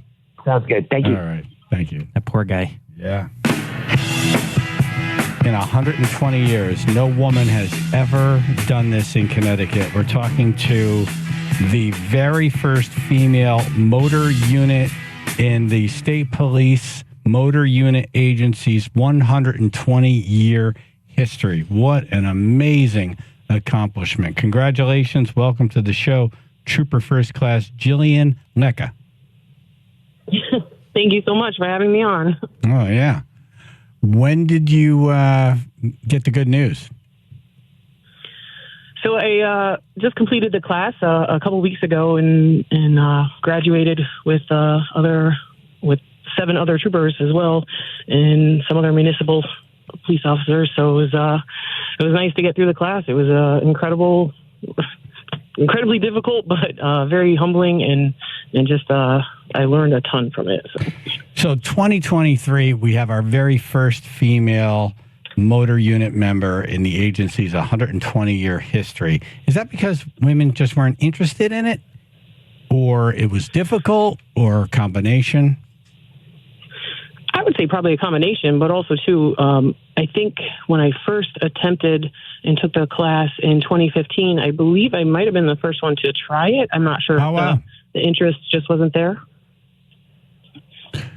They weren't interested in having women, or no? I think there wasn't a lot of women riders, or felt that they could, ride to that level. Maybe. So you tried out in 2015. How many times since then? Is this something you could do every year, every couple of years, when there's an opening?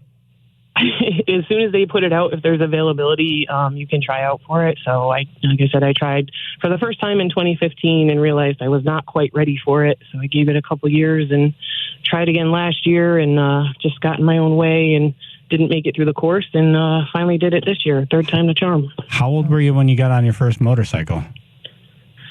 I've been on the back of them many times since I was a kid, but as far as riding my own, I believe it was about 2012, maybe. Oh, so you were relatively a new rider in 15.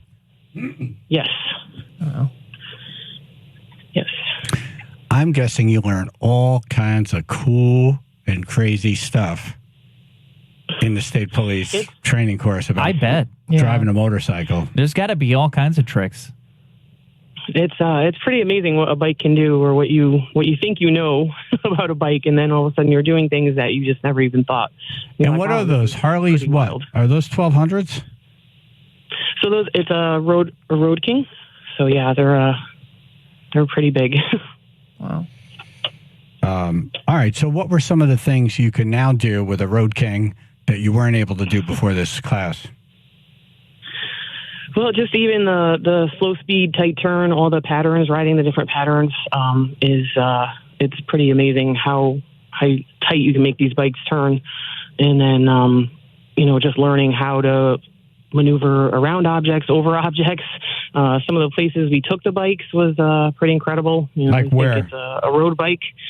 We did some riding, and we ended up on some trails, and you're like, wow, I got a road bike on a trail right now. This is pretty incredible.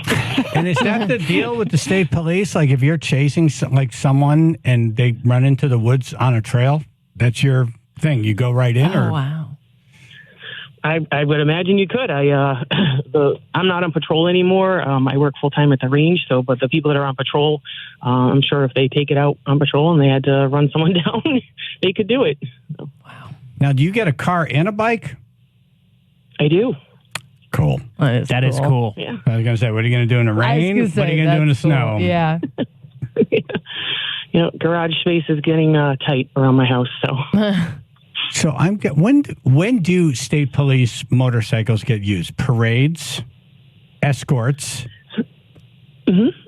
Yep, they'll do a lot of details, things like that. If there's like a VIP that comes into town, they'll run the security and run the escort for them.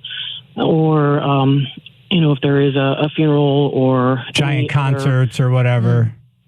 I think I've seen them. We did one right after graduation. The first weekend they had the Wishes on Wheels, big convoy on 384. We went out and did that. So that was pretty wild to see all those trucks out there for Wishes on Wheels. That was great.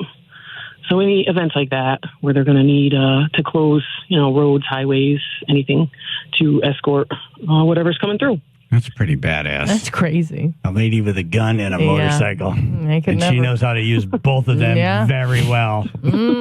That's really badass. So your picture will be hung somewhere in some barracks for like ever now. Definitely. Because you're the first. Definitely, yes. Oh, yeah. I didn't think about it that way, but yeah, I guess so. Yeah. No, you are the very first. It's amazing. Yep. Yeah. Yeah, hoping to, I don't know, maybe pique some more interest, and some other female troopers out there decide they're going to give it a shot too. I would, I think you should come here one morning, and I'll get a Road King, and you have your Road King, and then, we'll do an obstacle course. Yeah. Yeah, let's do it. Okay. Yeah, she was too eager to do that. I've been practicing since 2015. I know my stuff. Yeah. Hey, any time on the bike is good training time for me. So, do you have to work on them? You change your own oil, or you bring them in? You have a garage, right? Yeah, we bring it in for service. So I know bare minimum on mechanical bike side. I could change the oil, but just I try not to mess with the state equipment too much. Yeah. So is it like being in a state cop car when you're on the highway? People just get out of your way.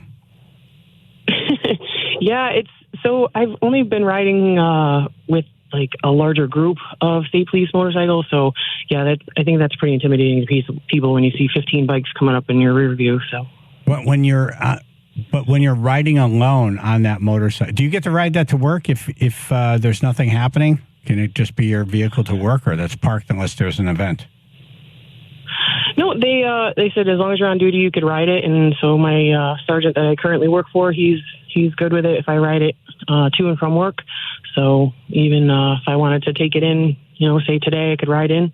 So and try to pick some nice days and do that. Yeah, as much as possible. You got some coming up this weekend. Yes. Well, unfortunately, I'll be at drill, so I'll be able to ride. Bummer. Well, I got to tell you, the advantage of being in a state police car on the highway is everyone just gets out of your way. Yeah. Everyone uses their blinker. Yep. Everyone has two hands on the wheel. No one's on the cell phone. I'm just the perfect driver. Everybody's scared. Yeah. But now when you're for years, I drove an F-250 and nobody knew what I was, so I didn't get that courtesy. So. You know what I like is when you're in that group of cars where you see everybody's driving politely, they're aware, and then behind you, you see someone barreling up. They don't know what coming up. They don't know what's happening. No idea. Yeah, but it's got to be a pain in the ass when you're on a one-lane road where people can't pull over or get out of your way because now you're speed limit. Yep. Oh, I always think that. Yep. Yeah, absolutely. You're just like, just go. It's okay. Yeah, just go. It's okay. I'm not going to pull you over if you're doing 10 go, over. Please. Is there a formula for speeding on the highway? Mm-hmm. Like if you're 60, it's all based on the individual trooper. It really depends on what they're looking for. So, yeah. But like 3 or 5 miles, not going to be a problem, right? No, it's definitely not. I mean, everybody's been on the highway. And, it's people are getting up there in their speed. So 3 to 5 is really not gonna cause anybody any concern. I feel like not even 10. Probably not. No. I'll see your 10. I'll do 12. I'll see your 12. I'll do 20. Yeah, I was coming into work today, and I think this officer was sleeping,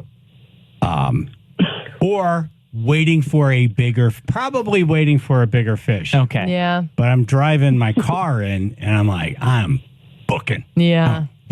I look, It's the worst. Here we go. You're waiting for the lights to come on? It's like a game show. Yeah, and there's steps, right? You just come off the gas first because you don't want to hit the brakes. No, because I it's do. too obvious. No, you know what? Someone pulled me over once, and I didn't do that because I didn't want them to see the brake lights. Right. They pulled me over, and they said, you can't even show me any respect. You don't even hit your brakes when you see me. I'm like, he knew and I said, I didn't want you to see me speeding. Yeah. I went past one today, too. And ever since then, I tapped the brakes like, okay, I see you. I'm going to slow down now. Oh, that's I get it. Okay, that's interesting. What do you think, Trooper First Class? You want to see the brake lights or no? Sure. I mean, I think if you realize, I just went by a cop, maybe I should slow down. Yeah, hit the brake lights. Okay. It's like I realize they're going to go another 100 feet and pick the speed back up anyway. So. Yeah. Wait, we don't do that. What do you mean? Well, congratulations on this. I hope you're proud. I hope your family's proud of you. Well earned. Well earned. And now you're a Thank you so much. trailblazer for other women. This is very cool. Hell yeah. Once people can see it can be done. Honored.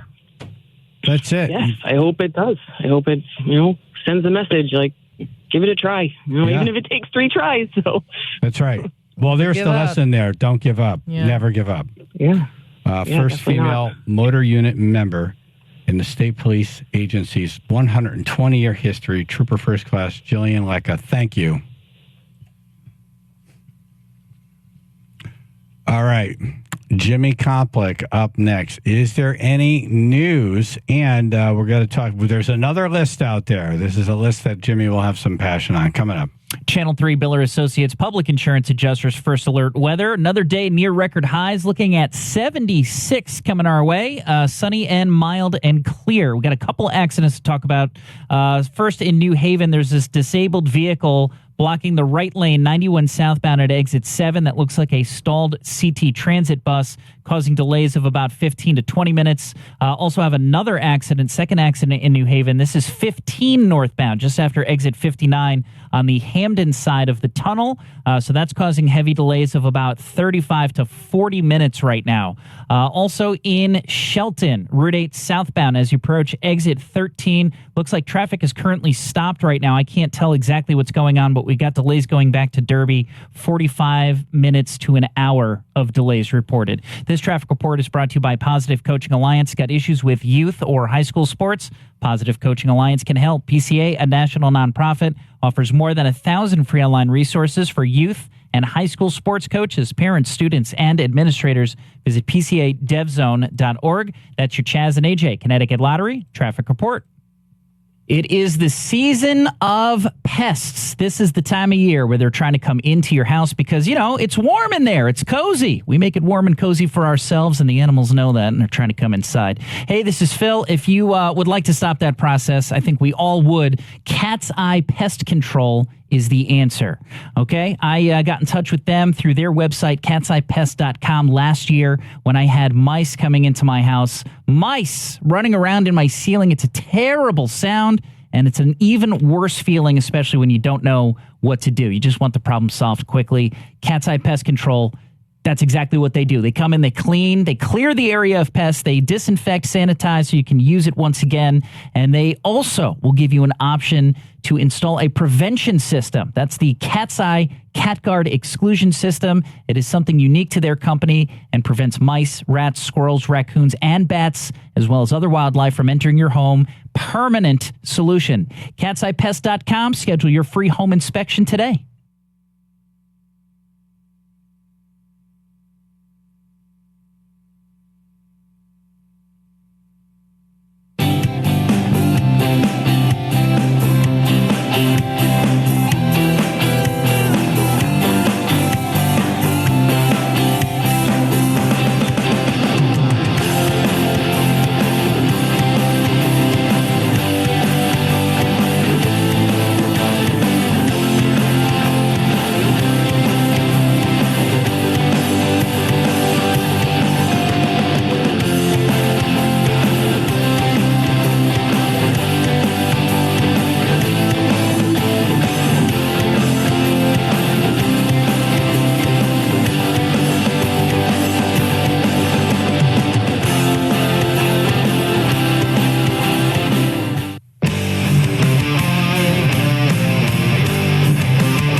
Jimmy Koplik, Live Nation Concert God on the show, and we have lots of things to talk about. Good morning, Jimmy. Good morning.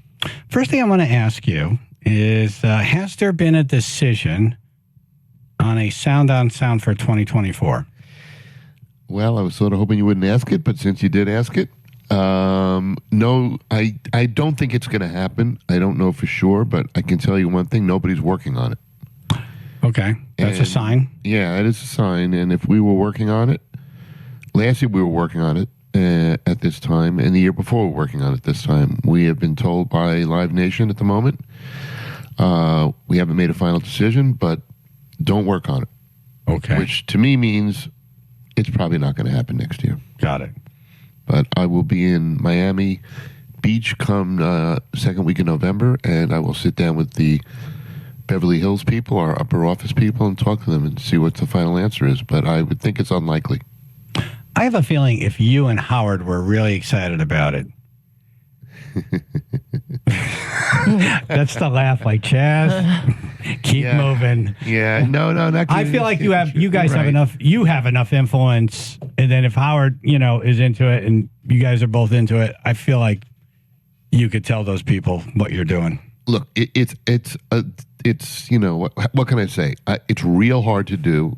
Festivals these days are really much more difficult than what I did in Watkins Glen in 1973, and it's profitable, which is a good thing. Is it profitable enough? I don't really know. We haven't gotten the numbers back this year yet, but because it's got an $18 million budget, so it takes time to get all the pieces together and the costs together. And we first moved out of the park about a week and a half ago, and helped fix the park up. So those costs are still coming in. Wow! But I don't think Howard and I are that real keen on it. It was a lot of extra work on my end when it came to the talent side, and when it came to Howard's end, he worked a lot harder on it than I did, and he was on the ground. He was boots on the ground. I was really more on the talent side, and I think Howard and I are both exhausted from it. The other thing is the risk that you take, both financially and reputation. Yeah. It could go bad real fast, no fault of your own, and yeah, if you look at if it had rained on Saturday, it would have been a financial disaster. And thankfully, it rained on Friday instead of Saturday. One day was the difference between success and failure, and that's a risky proposition. Yeah. It's a lot of money and time to put into something to have like that. It's a bummer because Connecticut doesn't have a lot of big things like that. It was good that you guys brought that there. And who knows? Maybe you take a year off. Take a year off. Yeah. You know what? Relax, rest. Yeah. Maybe it's not an every year thing. Maybe it's an every 2 or 3 year thing. Well, it's really not up to us. It's really up to Live Nation to make that decision. I'm not getting a year younger. I'm getting a year older. It gets harder. You look younger. And you sound no different than when I was listening to you do Afternoons with Happy. Oh, I remember that guy. You sound just as alive and happy and young. I love the business as much as I always have. And Howard's a great partner, and he made the festival go a lot easier. If it wasn't for Howard, I don't think it would have been a success. I'll say that openly. But I think he's frustrated. I think that he did a lot of extra work that he didn't expect to do, that he expected our side to pick up, our corporate side, which we didn't. And we needed to, and I don't think he wants to go through that again. And I don't want to go through it again. And but it's really not my decision. It's really Live Nation's decision. I think if Live Nation did it and sat down with Howard and I'm sure we could be convinced to do it. But, I'm not going to really see anybody in power till November 14th down in Miami Beach when we have our leadership meetings. Oh, I'm reading between the lines here. What are you reading? I'm not near you. I can look over your shoulder. I can't really see what you're reading. I love you, man. I just love you because you're honest and, you're not throwing anyone under the bus, but, you got, Yeah, I hear. But you hear, yeah. I hear what's happening. You've been through the travails behind the scenes that we went through, and you're right. I'm not going to try to throw anybody under the bus. No. It really is. it was a much more difficult project than Howard and I expected it to be. Let's put it that way. And thankfully, it worked out successfully. And it was year 2 was so much better than year 1, and we proved we could do it. And as you said, it's not off the table, but right now it's not on the table. Yeah, and right now you could walk away and say, "We nailed it." So, yeah. That was the most important thing to me. Look, I'm not an investor. My company's an investor, so whether it was successful or not didn't affect my bank account. I work for Live Nation, but my what's the right word? My feelings were hurt over year 1, and I felt that, and I think my reputation was hurt over year 1, and I wanted to do year 2 for the reason of fixing everything, which I think we certainly did. Yeah. Oh no, there's no doubt about that. All right, I'm going to talk to you about some cool stuff. The construction of this new place. Godsmack made an offer indirectly to you. And we got to talk about Friends of Jimmy, and lots of calls are coming in now.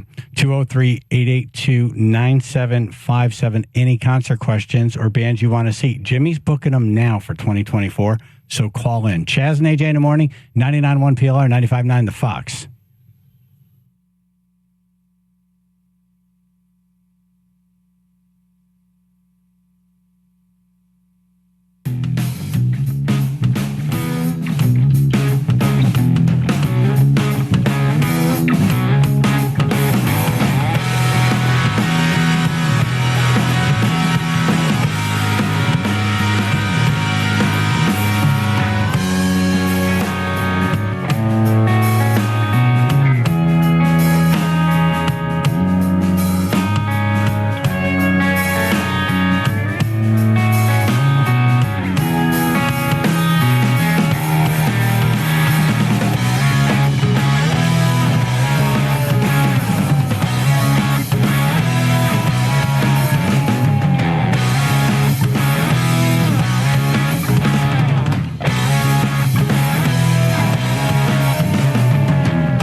This is the time to ask Jimmy Koplik from Live Nation about 2024 stuff. And of course, he's booked bands based on interest from you. So you move the needle here. 203-882-9757.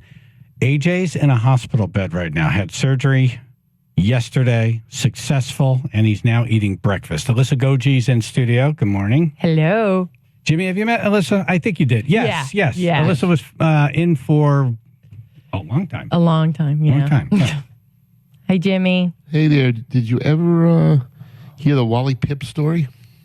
Wally Pipp was the first baseman of the New York Yankees, and he pulled a muscle running to first base, and they put this other first baseman in. His name was Lou Gehrig. And Lou Gehrig never gave up first base again to Wally Pipp. I have a feeling this might happen with AJ. AJ, turn your phone off right now. AJ, don't listen, but thank you, Jimmy. My little angel Jimmy. That's why I never miss a day of work. It was a headache that took him out. That was it. A headache. And then Lou Gehrig never missed a game, famously never missed a game. Wow. Well, he knew. He must have just had a fear. He's like, yeah, no, I'm never sore. I'm never bruised. I'm good. I never say no to spots. That's why. right. That is why I never. That's why you're so successful. It really was a headache? I didn't realize that. It Yeah. was a headache. Oh, wow. That's right on the Baseball Hall of Fame website. So I'm going to trust that they have done their research there. Talking about. Gary in Wallingford, what's your question for Jimmy? Yeah, good morning. Hey, Jimmy's going to have some free time maybe in 24. So here's the thing. A once-in-a-lifetime event. Path of Totality. There's a solar eclipse going right through New York. So picture Buffalo through Poughkeepsie. Hold on. I'm missing stuff here. I feel like I'm drunk and I just woke up. Now, why is No. Jimmy going to have time in 2024? Because the sound thing may not go down, so there might be extra time to get another show going. So, Okay, thank you. Gig, All right, so Jimmy, not busy with sound on sound, has time to do what you're requesting now. Go ahead. Gary's 7 steps ahead already. Yeah. All right, thousands and thousands of people are going up there to watch this 3 minutes of darkness. After that, there's nothing to do. How about putting a show on? It's going to be April 8th. Average temperature up there is like 49 degrees. It's not bad. You can run a show, rain, snow, or darkness. It's going to go on. It's going to be a cool time. Boy, I'd have to spend a lot of money on lighting. No, you don't. It's dark. That's what you're supposed to see, the dark. But where am I supposed to put the show on? Where am I supposed to put the show on? That's your job. You're the promoter, man. Come on. Yeah. Let's see. Great. Watkins Glen is 95% totality. It's almost there. Oh, really? Go for the big one. Great. Bring in Ozzy, Bark at the Moon right at that time. I can't get any better. It is a great idea until you talk to someone who knows what they're doing. Yeah. And then all of a sudden it's like, I didn't think of all this stuff. But I like your thinking. I think Gary. if he thinks about it overnight, think about it, it's going to change by tomorrow, I bet. Yeah. Thank you, Gary. Yeah, cool. All right. Great call. Yeah. I wish he passed me one of those. Andrew in Durham. Oh, what's going on? Hey, how you doing? I'm pretty good.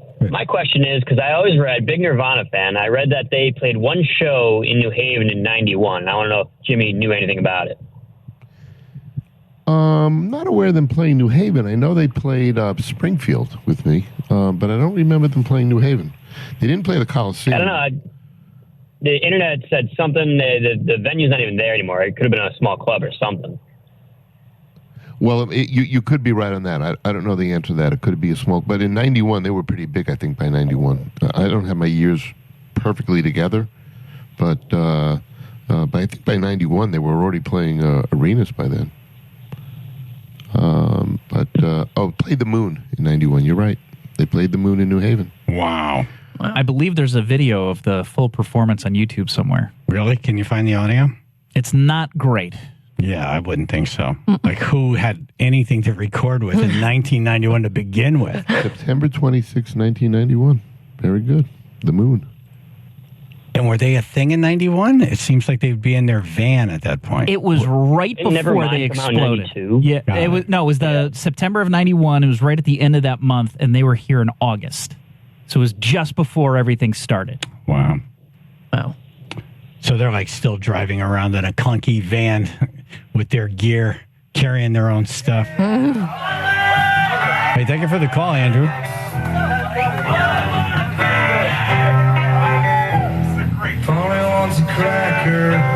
They're playing for like 20 people, it looks like. Wow. Hey, Jimmy, how many times have you had that happen in your career? And can you give us just one maybe that comes to mind where you're seeing this band, not a lot of people showed up, you booked them, and they weren't really a thing, and then all of a sudden, wow, stadiums. Well, I certainly remember seeing a bunch of great artists at Toads that I thought were really remarkable, and but the one that I remember most is really Jethro Tull, with very few people in the audience. I was in Ohio at the time, in a club, and when I saw Ian Anderson hop on one foot across the stage playing the flute with hair down to his backside, I said, I've never seen anything like this before. Right. It's very bizarre. This has to be big someday. Check your water. Like, what the hell? Someone, did the Jerry spike my drink again? It was weird watching it. And it was in a small club in Columbus called the Agora. It was Agora. We had an Agora up in West Hartford also. This was in Columbus. And I go, this guy is either going to just be the worst artist ever, or he's going to be somebody who I think should be in the Rock and Roll Hall of Fame.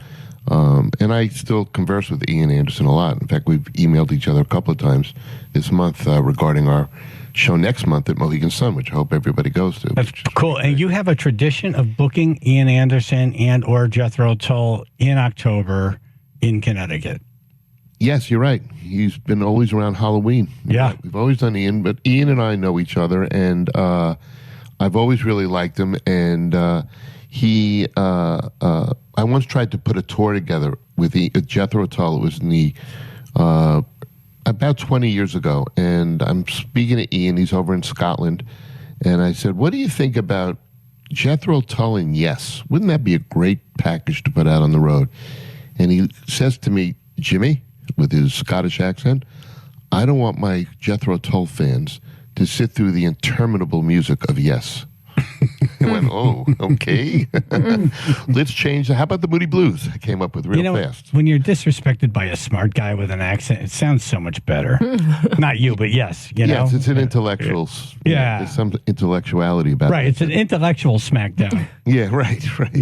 So, and I love Yes. So I said, Ian, Yes is great. He goes, to you it is, but not to me. I went, oh, okay. Okay. No problem. How about the Moody Blues? I came up with right away. How about the Moody Blues? But you had U2 at Toads, right? U2 played Toads. I was not at the show, so I can't speak to seeing them. But yes, U2 was the opening act at Toads. They weren't even the headliner. Wow. They were the opening act to a band called Beruga Bandit.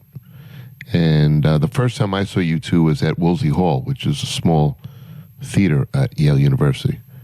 And good old Bono, I always had to go into the dressing room and say, okay, everybody, don't step on the box that's in front of the stage, because underneath the box are keyboards, and they are keyboards, the largest pipe organ in North America. You break the keyboards, you break the largest pipe organ in North America, and I need to go find a job if you do that. Please don't do that. What does Bono do? He gets up on stage, gets carried away with his boots, starts banging like crazy with his foot on the box.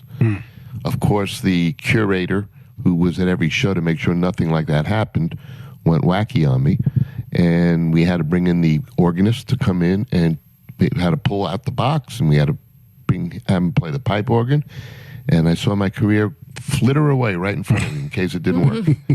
And thankfully, Bono didn't. At that time, Bono couldn't afford to fix it himself. Now Bono could probably buy New Haven. Right. But I said, oh my gosh, but everything worked fine. Jimmy Copley, Live Nation is on. We just lost Ed. Probably bad cell service, but he said he was at that Nirvana show. Yeah, he was like, it was sold out. He said oversold, actually. It did. Well, all I was trying to say is it wasn't a stadium. You know, they're playing for a very small room. He said they were very cool. They even came out to the parking lot, I guess, afterwards and met a bunch of people. He said, I walked into their van and it smelled awful. Yeah, like they were, because, that's they were living in there. Yeah. Remember Jeff Fox from Channel 8, Jimmy? Sure, I do. The Weatherman. Yeah, and then he did that show on the Science Network where he, talked all sciencey stuff. He once walked up to the door of the space shuttle when he came back from a mission and was able to interview them as they were walking out. And he said the first thing that struck him was the smell. Oh, my God. Really? Yeah. Yikes. So how was... Okay. Here's a pile of little Christmas trees. CJ, Rocky Hill. How you guys doing? Good. Sorry, I'm half awake. Question. I heard the great news about Mike Portnoy going back with Dream Theater. Are the guys coming to Connecticut anytime soon next year? Not that I'm aware of, but now that Mike Portnoy is back in the band, I really want to bring him back because I happen to really like the band a lot. And I've always played them, and they're the best progressive rock band out there, in my opinion. 100%. I'm hoping to do Images and Words Part 2. Well, but we would look to bring him at Oakdale. We'd love to bring him to Oakdale. That'd be a great place. Oh, yeah, they're set. All right, thank you, Jimmy. Thank you. Love you guys. All right, thank you. All right, calls are coming in for Jimmy. We got to ask him about friends of Jimmy. I got to pass on this information about Godsmack to Jimmy. And more of your calls, 203-882-9757. All right, Channel 3, Biller Associates Public Insurance Adjusters, First Alert Weather. Weather's not the problem today. We're going to have another very nice day, sunny, mild, with a high of 76. That is not a typo, 76 on deck for today. The problem right now is the roads. We've got quite a few accidents out there. We'll start in Shelton. Route 8 southbound looks closed right now, perhaps as an accident has been reported involving multiple vehicles. This is as you approach exit 13. Thank you to Alan the Shed, who called in, said he can't see the road, but he heard a lot of emergency vehicles responding. Is he out there with the shed? He's not out there with the shed, but he heard the vehicles responding, so he says it must be bad. On a trailer. Just driving out there.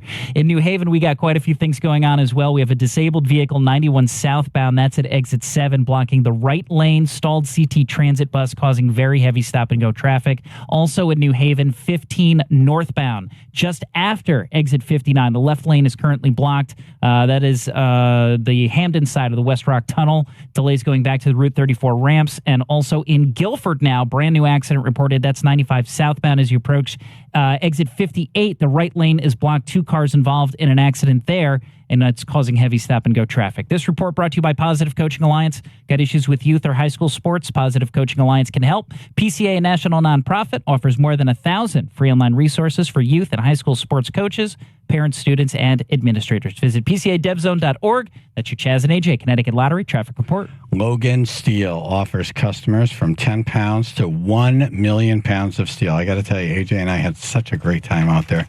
Just great people. Just such an awesome family vibe.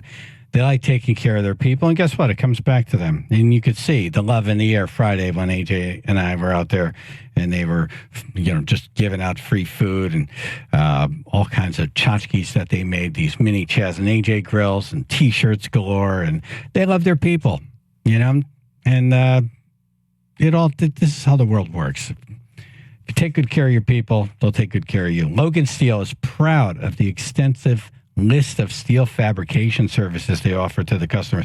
We were all blown away by this. A lot of the tribe members stopped by Friday, got the tour, walked through all these great machines that bend and twist and cut and poke and hole and whatever you need done, and like sandblast and powder coating and welding and punching and you name it. Metal cutting, metal forming, machining, welding. Over 4 acres of steel under one roof.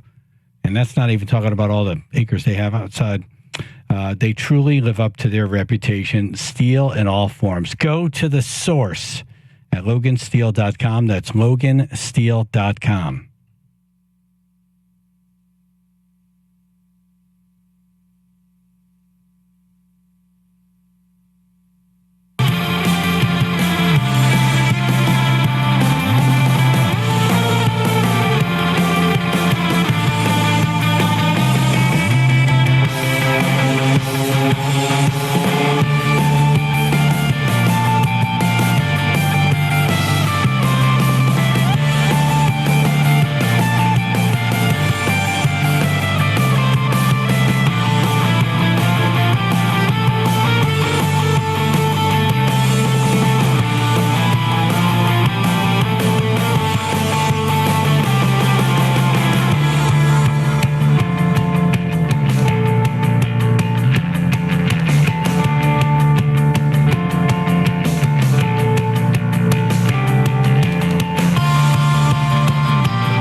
Did you grab the Godsmack clip? So Godsmack played at the Oakdale last night. How did that go, Jimmy? Do we know?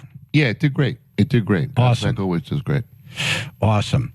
So we talked to Sully at Godsmack, and he talked about an acoustic tour. This is happening way sooner than you think. We're about to announce it soon. It's not strictly an acoustic tour, but it is the acoustic vibe, right? So we're going to do a vibes tour. That's what I think we're even going to call it, the vibes tour. We're going to bring a couple additional musicians with us to fill it up, and we're going to not only play what we feel is the best of the Godsmack songs, but we're also going to blend in some really cool covers. We're talking about doing things like No Quarter by Zeppelin and you know, some Pink Floyd, and like really take people kind of on a musical journey. But this is going to start ramping up by mid-February. So I mentioned the Hartford Healthcare Amphitheater, and he said it was too big. He mentioned like maybe a 2,000-seat place. I'm sure we can find one. I love Sully, and I love the band. Yeah, what a cool guy he is. He is. He's great. Fellow New Englander. How's the construction going of that? Is that been moving forward, the place that you guys are building next to the amphitheater? Well, we're not in construction yet, but it is moving forward, yes. Great. That probably wouldn't be ready for 2024? No, we think 2025. Beginning of 2025 is our goal. Is there a 2,000-seat place that you would put them, 2 to 3? Yeah. We could always close the walls at the Oakdale, and that knocks it down, and turn the lights out in the balcony, and that makes it 2,500. I would wonder if they make sense at the Schubert, which would be interesting. Oh wow! An acoustic tour at the Schubert. That would be very interesting. We'll give them a call. Nice.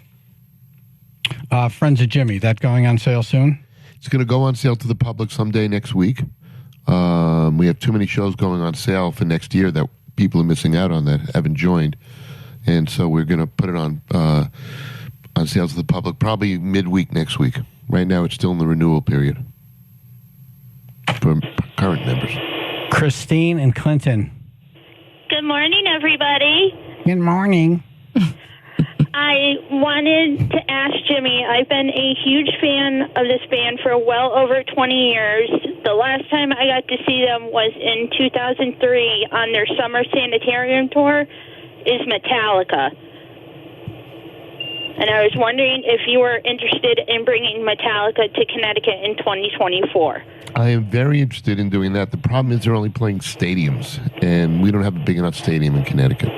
So okay. I was also concerned about James Hetfield's health because I know he got taken down by COVID after their LA shows this year.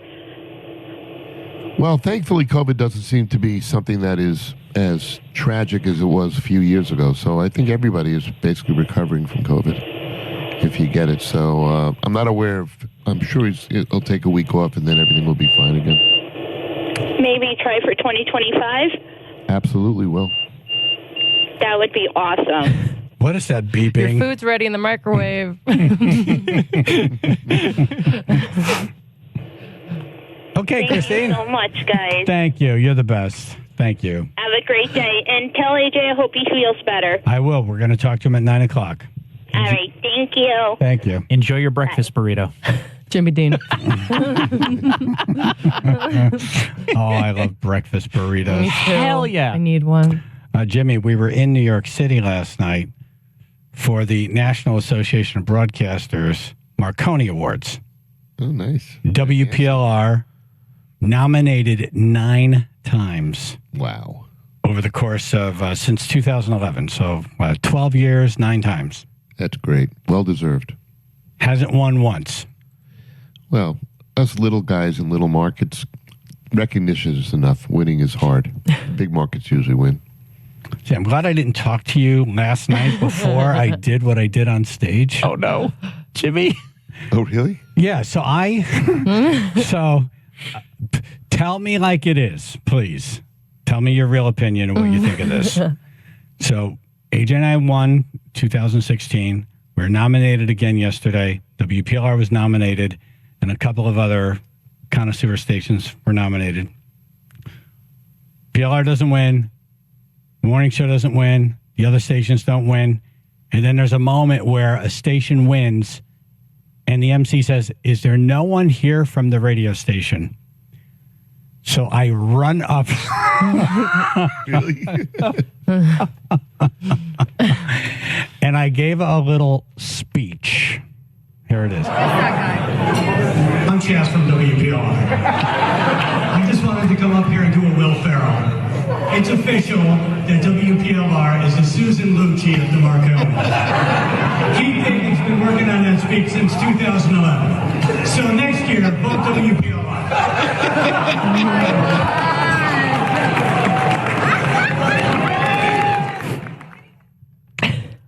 I love it. Okay, good. I love it. Yeah, this is what it's supposed to be about, right? Yes. Yeah. Absolutely right. Absolutely right. And you are the best morning show. Well, thank you. I wouldn't be on it otherwise. It's I appreciate that. That was better than having a moment where the station that won didn't come up. Yeah, you filled Because their it's time. awkward. It's like they didn't even think to fly in for the Oscar. You filled it. Radio. Yeah. They should be banned from winning going forward as far as you don't show up, you don't get an award, and you're never allowed to get an award. Or it's disrespectful. Or you write a letter so at least the person who announces you says, they are not here. Yeah. We accept this award for them, and now we're going to walk off with it. So there's not that awkward. There was a long, are they not here? This is my time. Good. I feel better. All right, Jimmy, thank you so much for coming on. Appreciate you, brother. You got it, guys. All right, so my first question to you next week is going to be the most amount of money in cash you've ever had in a briefcase, and who was it for? That's question one. Okay. I'm right. ready for that. Okay. I know who it is. Oh, good. I can't wait. Thank you, brother. Alyssa Goji, thank you so much for coming in. Thank you, guys. Love you guys. Good to see you. So Love you good to too. see Come you. back in. I will. Come and visit. I will. All right. You know, there's been a lot of airplane craziness. And in fact, one pilot who was hopping a ride in another plane was on acid and tried to bring the plane down. We're going to talk to an airplane guy about this airplane madness. And plus, we'll check in with AJ, see if he got his breakfast down.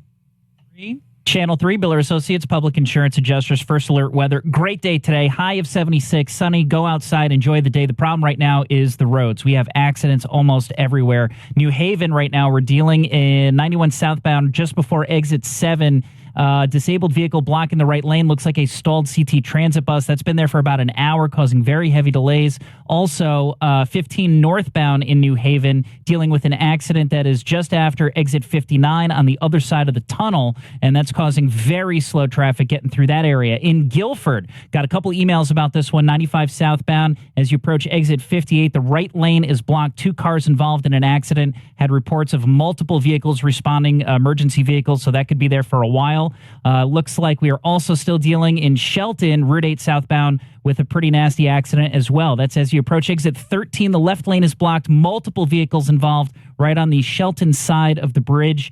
Delays going back to Derby right now. And lastly, Bridgeport, disabled vehicle, left lane blocked. That's on the Route 825 connector northbound as you approach exit 4. This traffic report brought to you by Compassion International. Drought, war, rising food prices have doubled the number of families facing malnutrition. You can help. $50 provides a food kit to feed a family for a month. Just text the word radio to 97646. That's your Chaz and AJ Connecticut Lottery traffic report. WindowNation.com. It's a very simple thing to do. You go to the website, you upload a picture of your house. You could pop in different styles of windows, pick the window you love, have them come out, 866-90-NATION, and tell them Chaz and AJ sent you. They have the best deal going on right now. You don't have to pull anything out of your pocket. Nothing. And every 2 you buy, you get 2 windows free. Plus, put no money down, make no payments, pay no interest for 2 years. This is the time to do it. Get those windows all buttoned up. Save a ton of money this winter on your energy bills. Tell them Chaz and AJ sent you. Call 866-90-NATION or go to WindowNation.com. This is the time to do it. Don't wait until December and say, I wish I did that window thing. 866-90-NATION.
Brad, the CEO of the company, might be calling soon.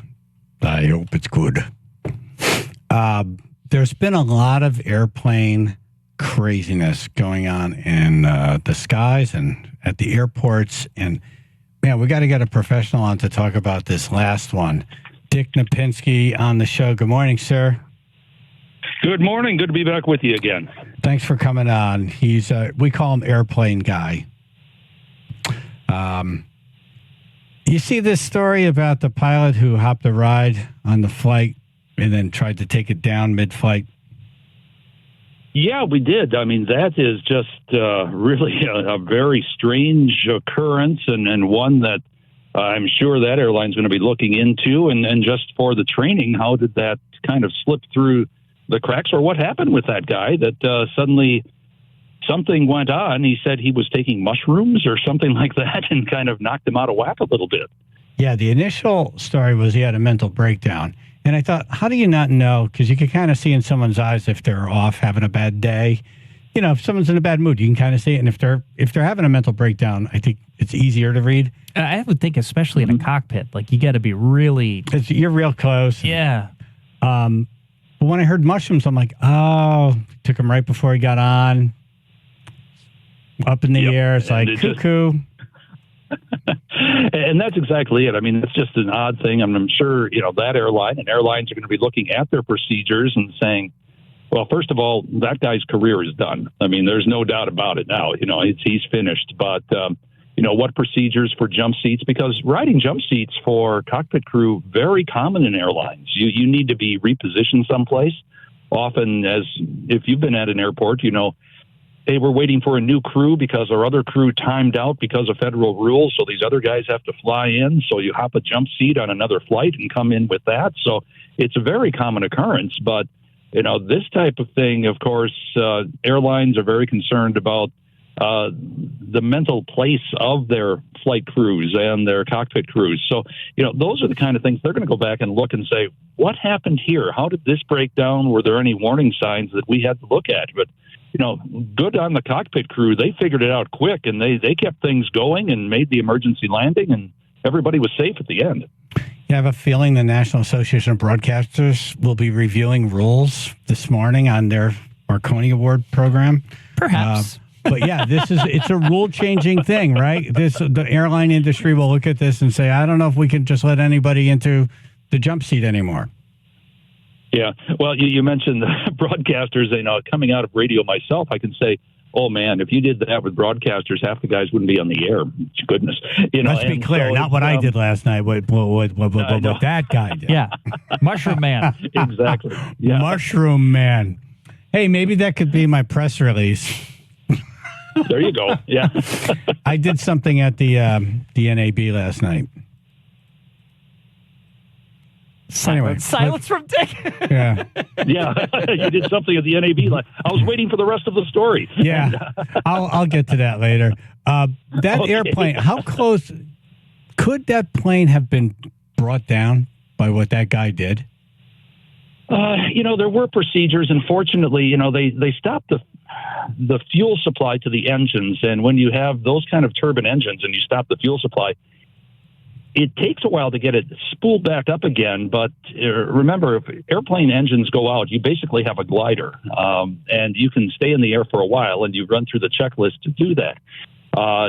And so there is a procedure for that if you lose both engines and so forth. And it would take a little bit, but you can put the fuel supply back in to the engine and get things started again. It would just take a little time, and it would be kind of a very harried experience at that point. Okay. So it was scary, but that wasn't as close of a call as maybe we thought. Yeah. I mean, it was definitely manageable, but something that you don't want happening in the middle of your flight if you're flying an airliner. Are the airlines having trouble now finding good qualified pilots? There is a need for pilots all over. A lot of the guys who are the baby boomer generation are retiring because you have to retire as an airline pilot at age 65. And so they are looking for people to come in. And since the military is not training as many pilots as they used to, that used to be the pipeline.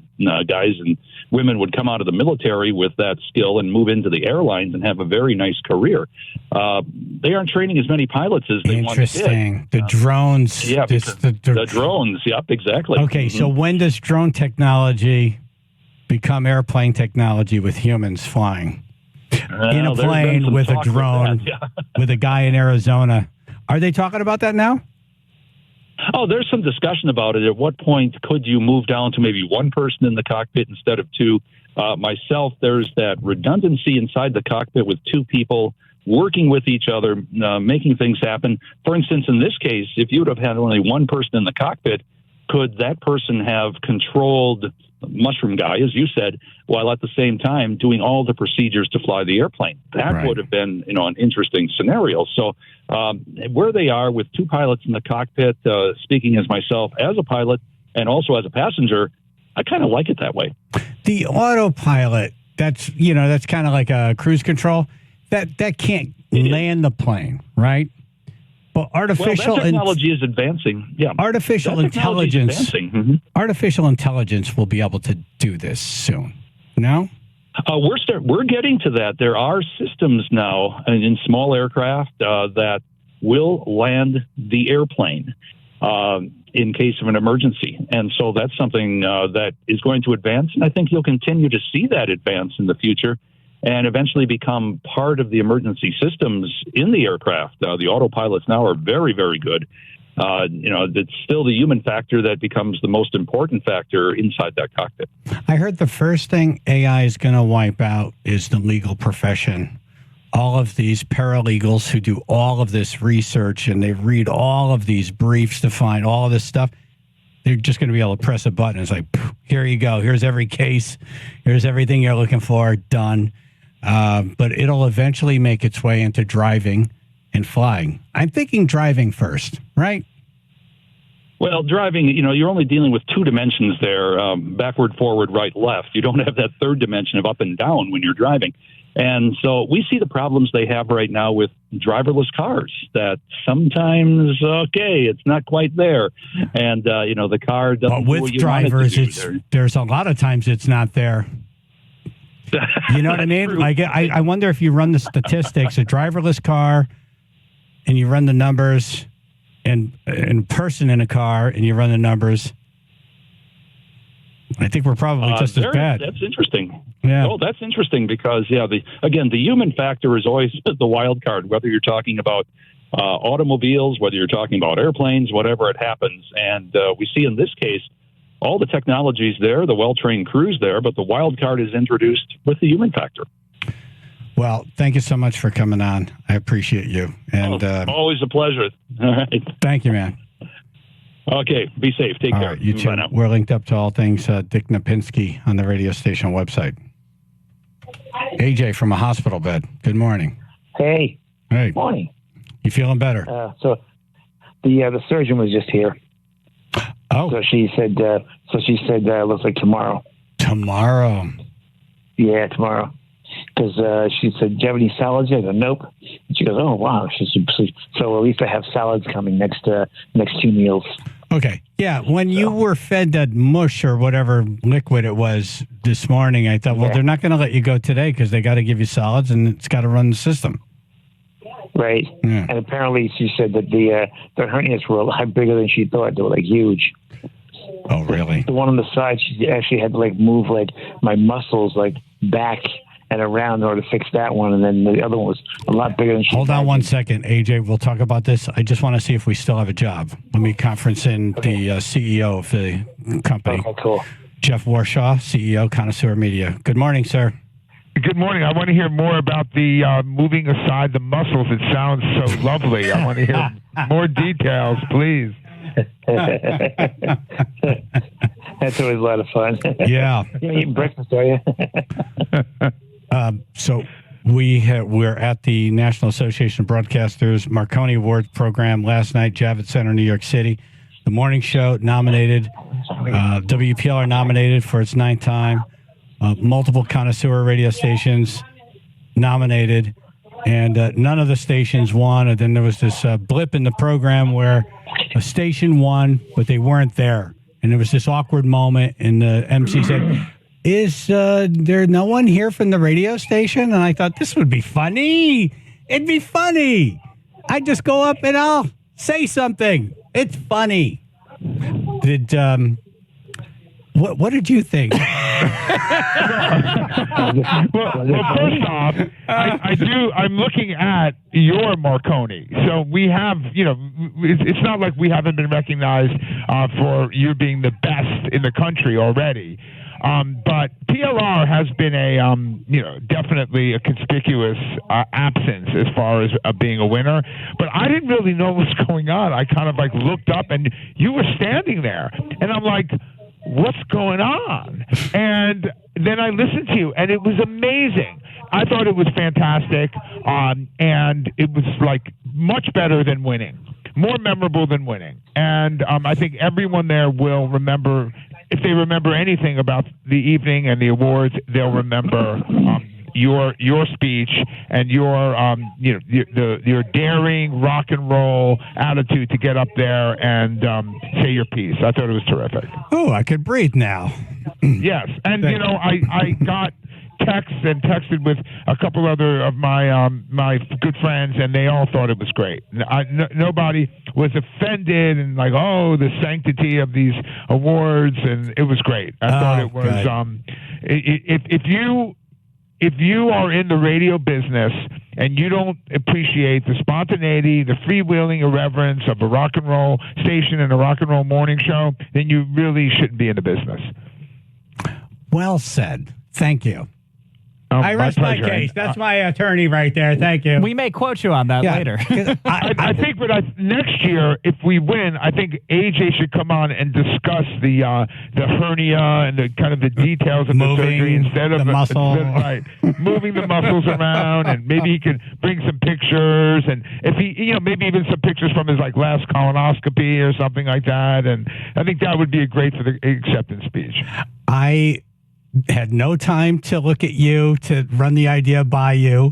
I had no time to think. I just started walking there in a sprint and thinking, this is going to be great, or it's going to be the opposite. And I'm glad. I had no idea what was going on. and somebody texted me, one of my buddies, she's like, did you put him up there? I'm like, I had nothing to do with it. And I'm glad it sounds like no one really took it the wrong way. I meant no disrespect to the NAB. I thought, here's a hole in the program.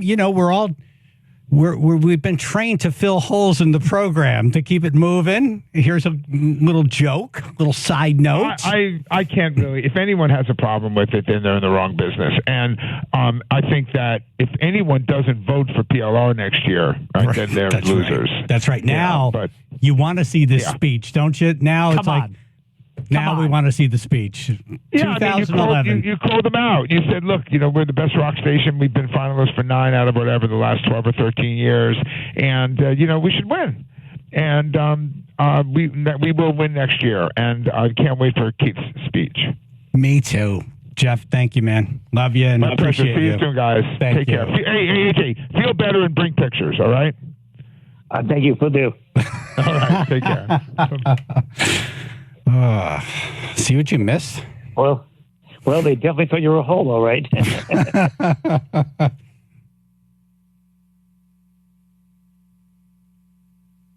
Pictures, do you? All right, FanDuel. Yay. Yeah. Jump into the NBA action with FanDuel, America's #1 sportsbook. Right now, new customers can bet $5 and get $200 in bonus bets guaranteed. Plus, all customers get 3 months of NBA League Pass courtesy of FanDuel when they place a $5 bet on the NBA. That way, you can watch all the action as you bet on everything from the point spreads to the players' props and you name it. Best of all, you'll get paid your winnings instantly. Don't you like getting your money fast, not waiting? It's your money. Yep. Mine. So don't miss your chance to get $200 in bonus bets plus 3 months of NBA League Pass.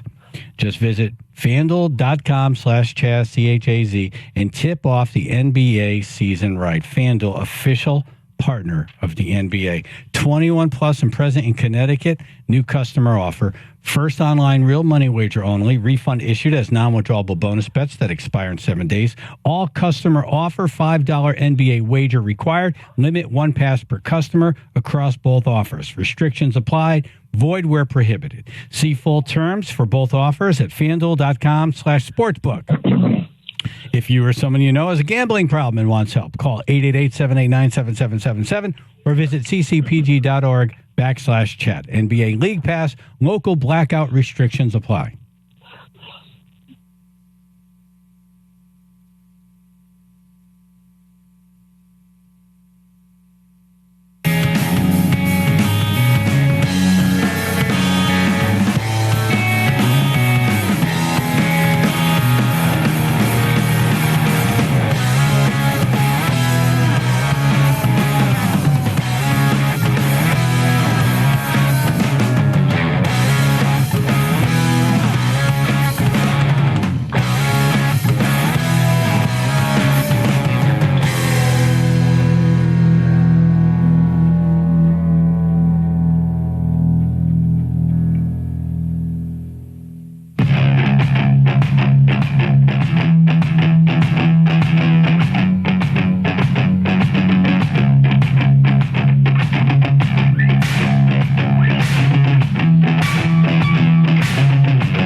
Asked AJ if he wanted to hold on.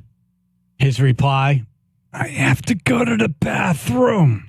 Okay, good sign, though. Good sign. Excellent so congratulations. All of Connecticut, part of Long Island and Massachusetts. Now, AJ is sitting on the toilet. So good for him. That's a step forward. If he made it.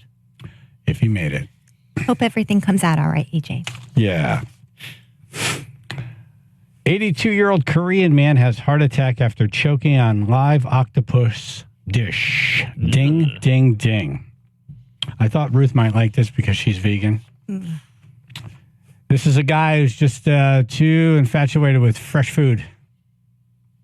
At least kill it. I like that it was a challenge. I'm going to eat you. And it was like, yeah, I don't think so. Not today. Outsmarted. 82-year-old guy in South Korea had a heart attack after choking on a piece of live octopus.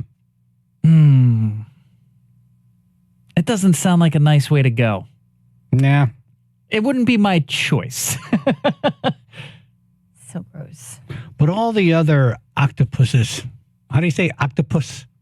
Octopi, I believe. Octopi? Octopi. All the other octopi. Like, hey, you hear about Jimmy? He died, but man, he took one with him. He got him. He took one with him. They're fascinating. Why does it have to be that fresh? Why can't it be 5 minutes after it's dead? Why not that? I also am not that curious. Like, just cook it. I've had it cooked. It's great. I'm good. That's how I would like to have it. Hey. Yeah, breaded sauce on the side. It's all good. I don't need it like this. Just charred on the grill with some like lemon and garlic. That's it. That's all I need. You know, he gets to heaven or wherever he's going, and they're like at the gate, like, octopus guy. Hey, Dude. we heard about you. Dude, we've been watching that one on repeat, actually. Yeah. You've gone viral up here. We've really been enjoying it. Welcome. We sent 17 people to tell you not to do it, and you ignored all of them. Next headline. Body camera records officer's foot chase with trespassing chicken. Ding-a-ding-a-ding. Trespassing. I was going to say, what did he do? I meant to say trespassing. Trespassing chicken. I'm running a lot of buttons, doing a lot of things over here. That seems like more of the dumbass news story than Marconi nominated radio host can't say trespassing. You were up late. I was up late. AJ's been out. It's a lot of work. Okay. Gonna move on from this one. Everyone got the point. Actually, we have some audio of this. So this cop shows up on a scene, and there's a chicken, and people don't know what to do with the chicken. And a lot of cops are standing around saying, "Yeah, there's a chicken running around here." He's like, "Oh, I'm going to catch it." I almost can't tell if they called this guy specifically or if like he was listening to the calls like, "Hey, I got this." Oh, he's like the chicken catcher. Yeah, because he kind of went right for the animal. He goes right after it. Yeah. Fried chicken, man. Get some rookie. Chicken, that's what I said dinner tonight. She gonna fried chicken on rooster. Come on, now get on get. Get on get. Come on, Rocky, get chicken. Come on, Rocky. And he's off.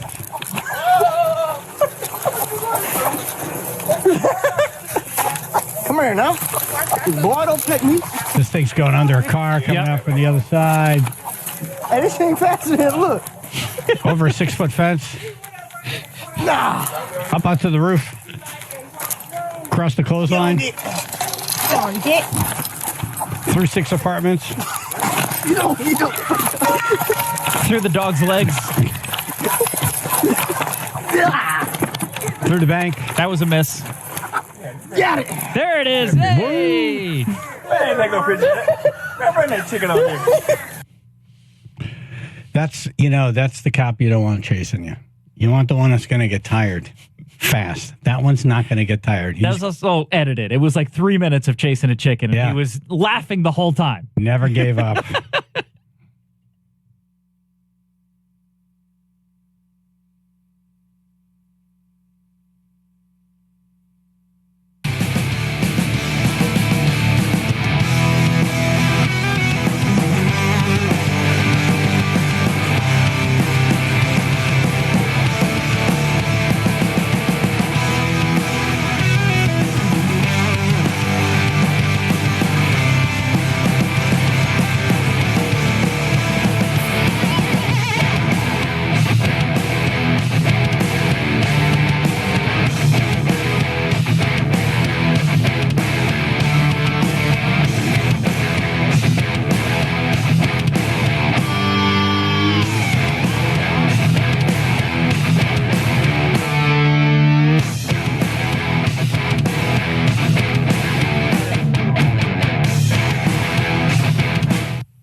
The mesh. The mesh. The mesh. It's your mesh. My mesh. Your hernia mesh. Exactly. I was sitting in my house late one night when down below and in plain sight a bulge on my bod began to rise. Unfortunately, not between my thighs. It was the mesh. It was the monster mesh. The monster mesh. And it's a pain in the ash. The monster mesh. It's gonna cost more cash. The monster mesh. To fix the monster mesh from my abdomen once again does swell, where 3 times before has been just pure hell. There's a great big bulge, so large and thick I can barely see my own dick. It was the mesh. Yes, it's the monster mesh. The monster mesh. The hernia's all fresh. The monster mesh. It's stretching out my flesh. The monster mesh. The surgeon must refresh. Insurance companies are no fun. You're only insured for one. My debts are through the roof, man. Financially, I am done. For the rest of you, it's the Halloween week while I sit at home like a goddamn geek, hoping surgery 4 will now be the last, or my foot will be up my surgeon's ass. Oh, it's the mesh. It's that damn monster mesh. The monster mesh. Consider yourself blessed. The monster mesh. It can rip in a flash. The monster mesh.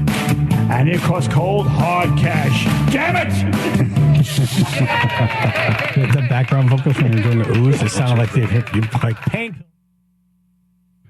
Chaz and AJ in the morning, 99.1 PLR, 95.9 The Fox. AJ is recuperating from what seems to be successful hernia surgery. Looks like he'll get out tomorrow.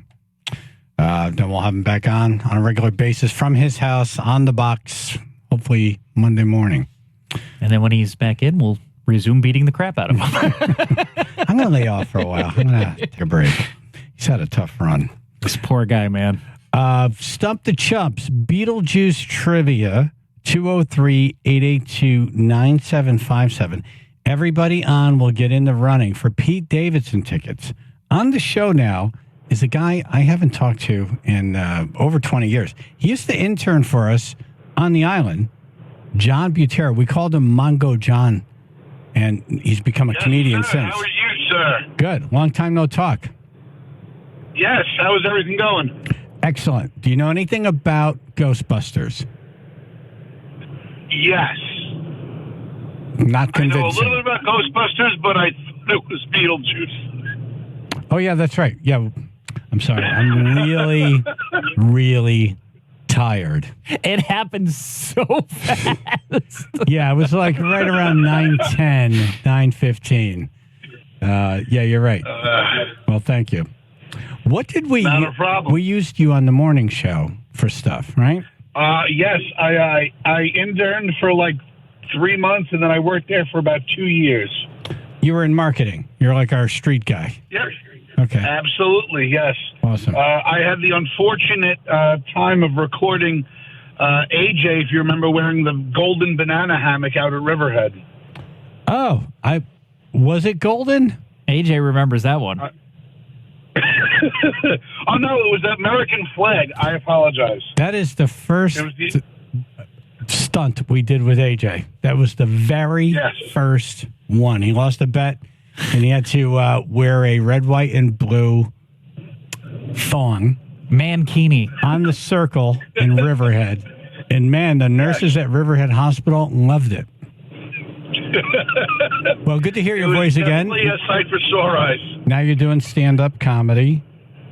You'll be... Yes, I do. I travel the Northeast mostly, but I do venture down to Virginia and Florida. I do about 25 shows a month, and I have a regular spot the fourth Thursday of every month at Mohegan Sun, the Comics Roadhouse. All right, Comics Roadhouse, Mohegan Sun tonight. AJ was supposed to be there with you.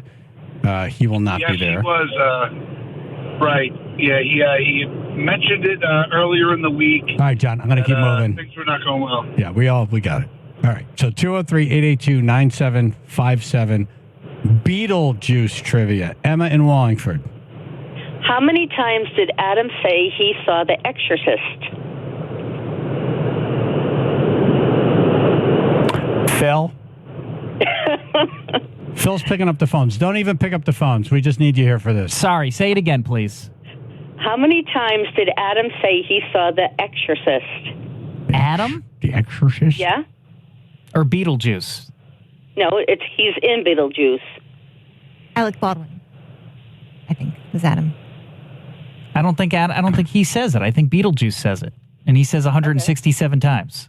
Okay, well, you're right. Yes. On Goodbye, both. Emma. Thank you. Chaz and AJ. Hey, good morning. Hey, what's your question? What's the name of the newspaper Beetlejuice is reading in the cemetery? Oh, good question. That is good. You see it for like a half a second. And it's hysterical. Aren't the pictures moving in the newspaper? I don't know. It's about it's all the recently dead, and he's looking for jobs. What would be like a takeoff on like the New York Times? Like Yeah, the dead guy Times or something? No. It's a great question. I don't know the answer. What's the answer? The Afterlife. Afterlife. All right, we're going to put you on hold. You're in the running for the tickets. It's going to be a minute or so. Just stay right there. All right. All right. Chaz and AJ, you're on the air. I have a question for Beetlejuice. Go ahead. What was the town in Vermont that the movie was filmed in? I don't know.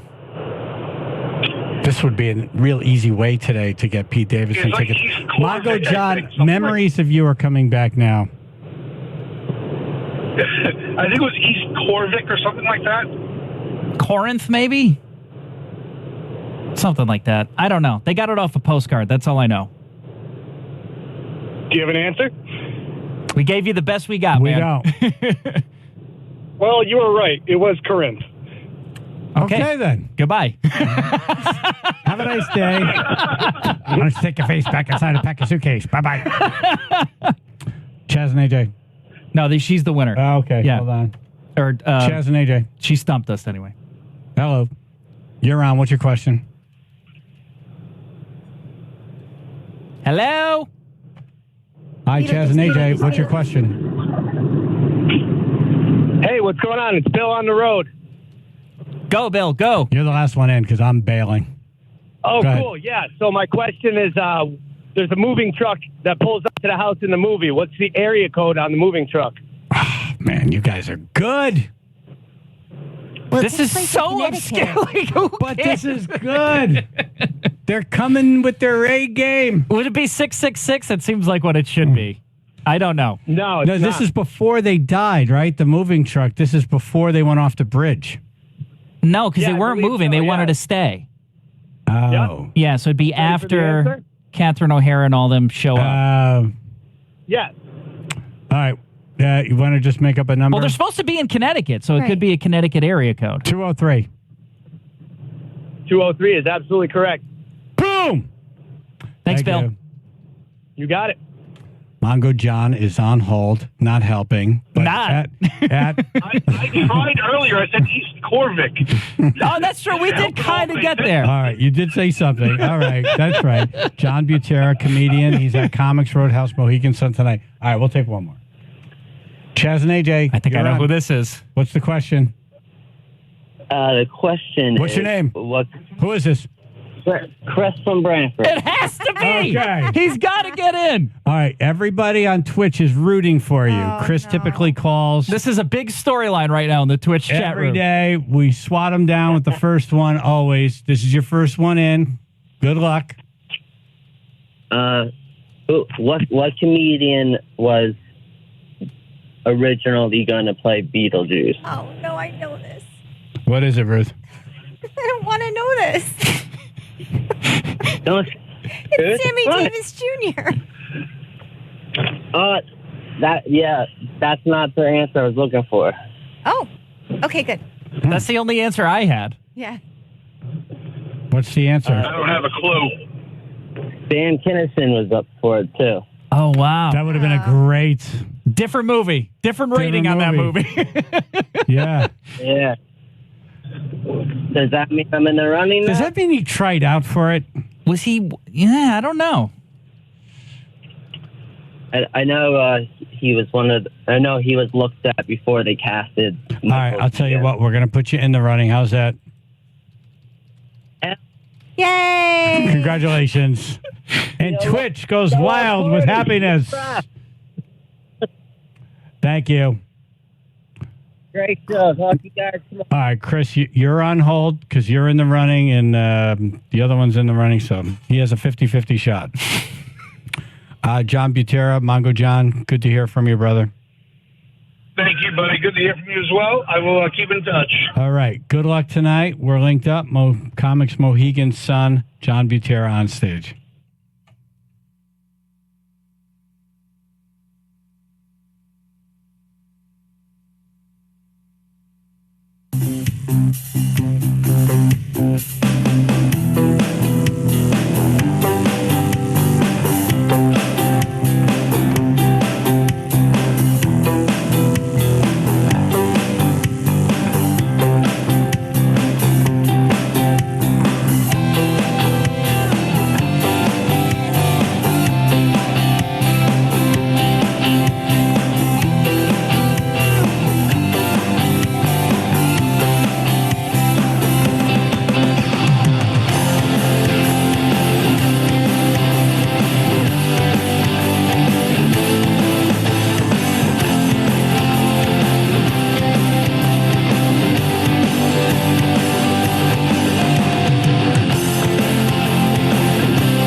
Thank you for listening. Thank you for calling. Get well soon, AJ. We hear he's having real food for his next meal and will be released, if all goes well, tomorrow. Let's do it. So relax while you can, AJ, because before you know it, you'll be back to running to every corner of the state to help people. Thank you for listening. Thank you for calling. I think I said that already. All right. Let me explain this now. Chris in Brantford tries every day to stump us during Stump the Chumps. We've been able to swat him down and answer his questions correctly now for weeks. I think it might be like a streak of 10 questions in a row. Something like that. Maybe he should use the word difficult when Googling questions. Twitchers have been rallying for him. They're all with him now. They want to hear him win. In the last round, we only had 2 people stump us. Chris was one of them. We thought this would be the fairest way to do it. We have a name on a Post-it note folded with the number 1 on it, and a name, the other name, on this Post-it note with the number 2 written on it. By the way, you can open both later and see that they both don't have the same name. They're 2 different names. Yeah, I'll do that right in front of the camera so the Twitchers can see. I want a number from this person. Hey, can you give me a number, 1 or 2? Give me a number, 1 or 2. 1 or 2. 1. Thank you. Hold on. I'll get back to your whatever you're going to say. Hold on. Number 1. Opening number 1. Yeah, Jesus. Okay, what's number 1? Do you know? You can't open it? It's a pain in the ass. Like, Phil. You have happening? Frig. Okay. You see this? Sticky note. Yeah, it's a sticky note that's stuck, Phil. Yeah, it's called a sticky note. I wanted to You couldn't just fold it? I wanted to add some security to it. It's Chris and Brantford. Yeah! Yay! All right. Hold on. I just want to show you number 2 now. I'll be with you in 37 seconds. It's our heavy duty. Karen from Durham was Kara. number 2. Kara. Okay. She yelled at me. I said the same thing. Chaz and AJ. Hey, tell AJ the shed is the Susan Lucci of Friends and Visitors. Hey, Ruth. Chaz and AJ. Yeah, I work with Chris. So, you bastard, you better bring me to that fucking Hey, yo. Chaz and AJ. Beetlejuice. Kurt Hart sucks. Kurt Hart sucks. Chaz and AJ. Bobby from Durham. Get in there, shy guy. Chaz and AJ. Chaz is the Susan Lucci of the Marconis. He dresses like a post-menstrual lesbian. Okay. Black t-shirt, jeans, maybe. Chaz and AJ. Congratulations, Chris. It's about time. Thank you for not swearing. Chaz and AJ. Fill in the blank. Thanks for hanging up on me today, Chaz. Chaz and AJ. You are so very welcome for calling. Chaz and AJ. You know, no one says that ever. AJ's making me nervous. My doctor said I'll be out the same day. Chaz and AJ. Remember, everybody, Kurt Hart sucks. Happy. Joe Biden.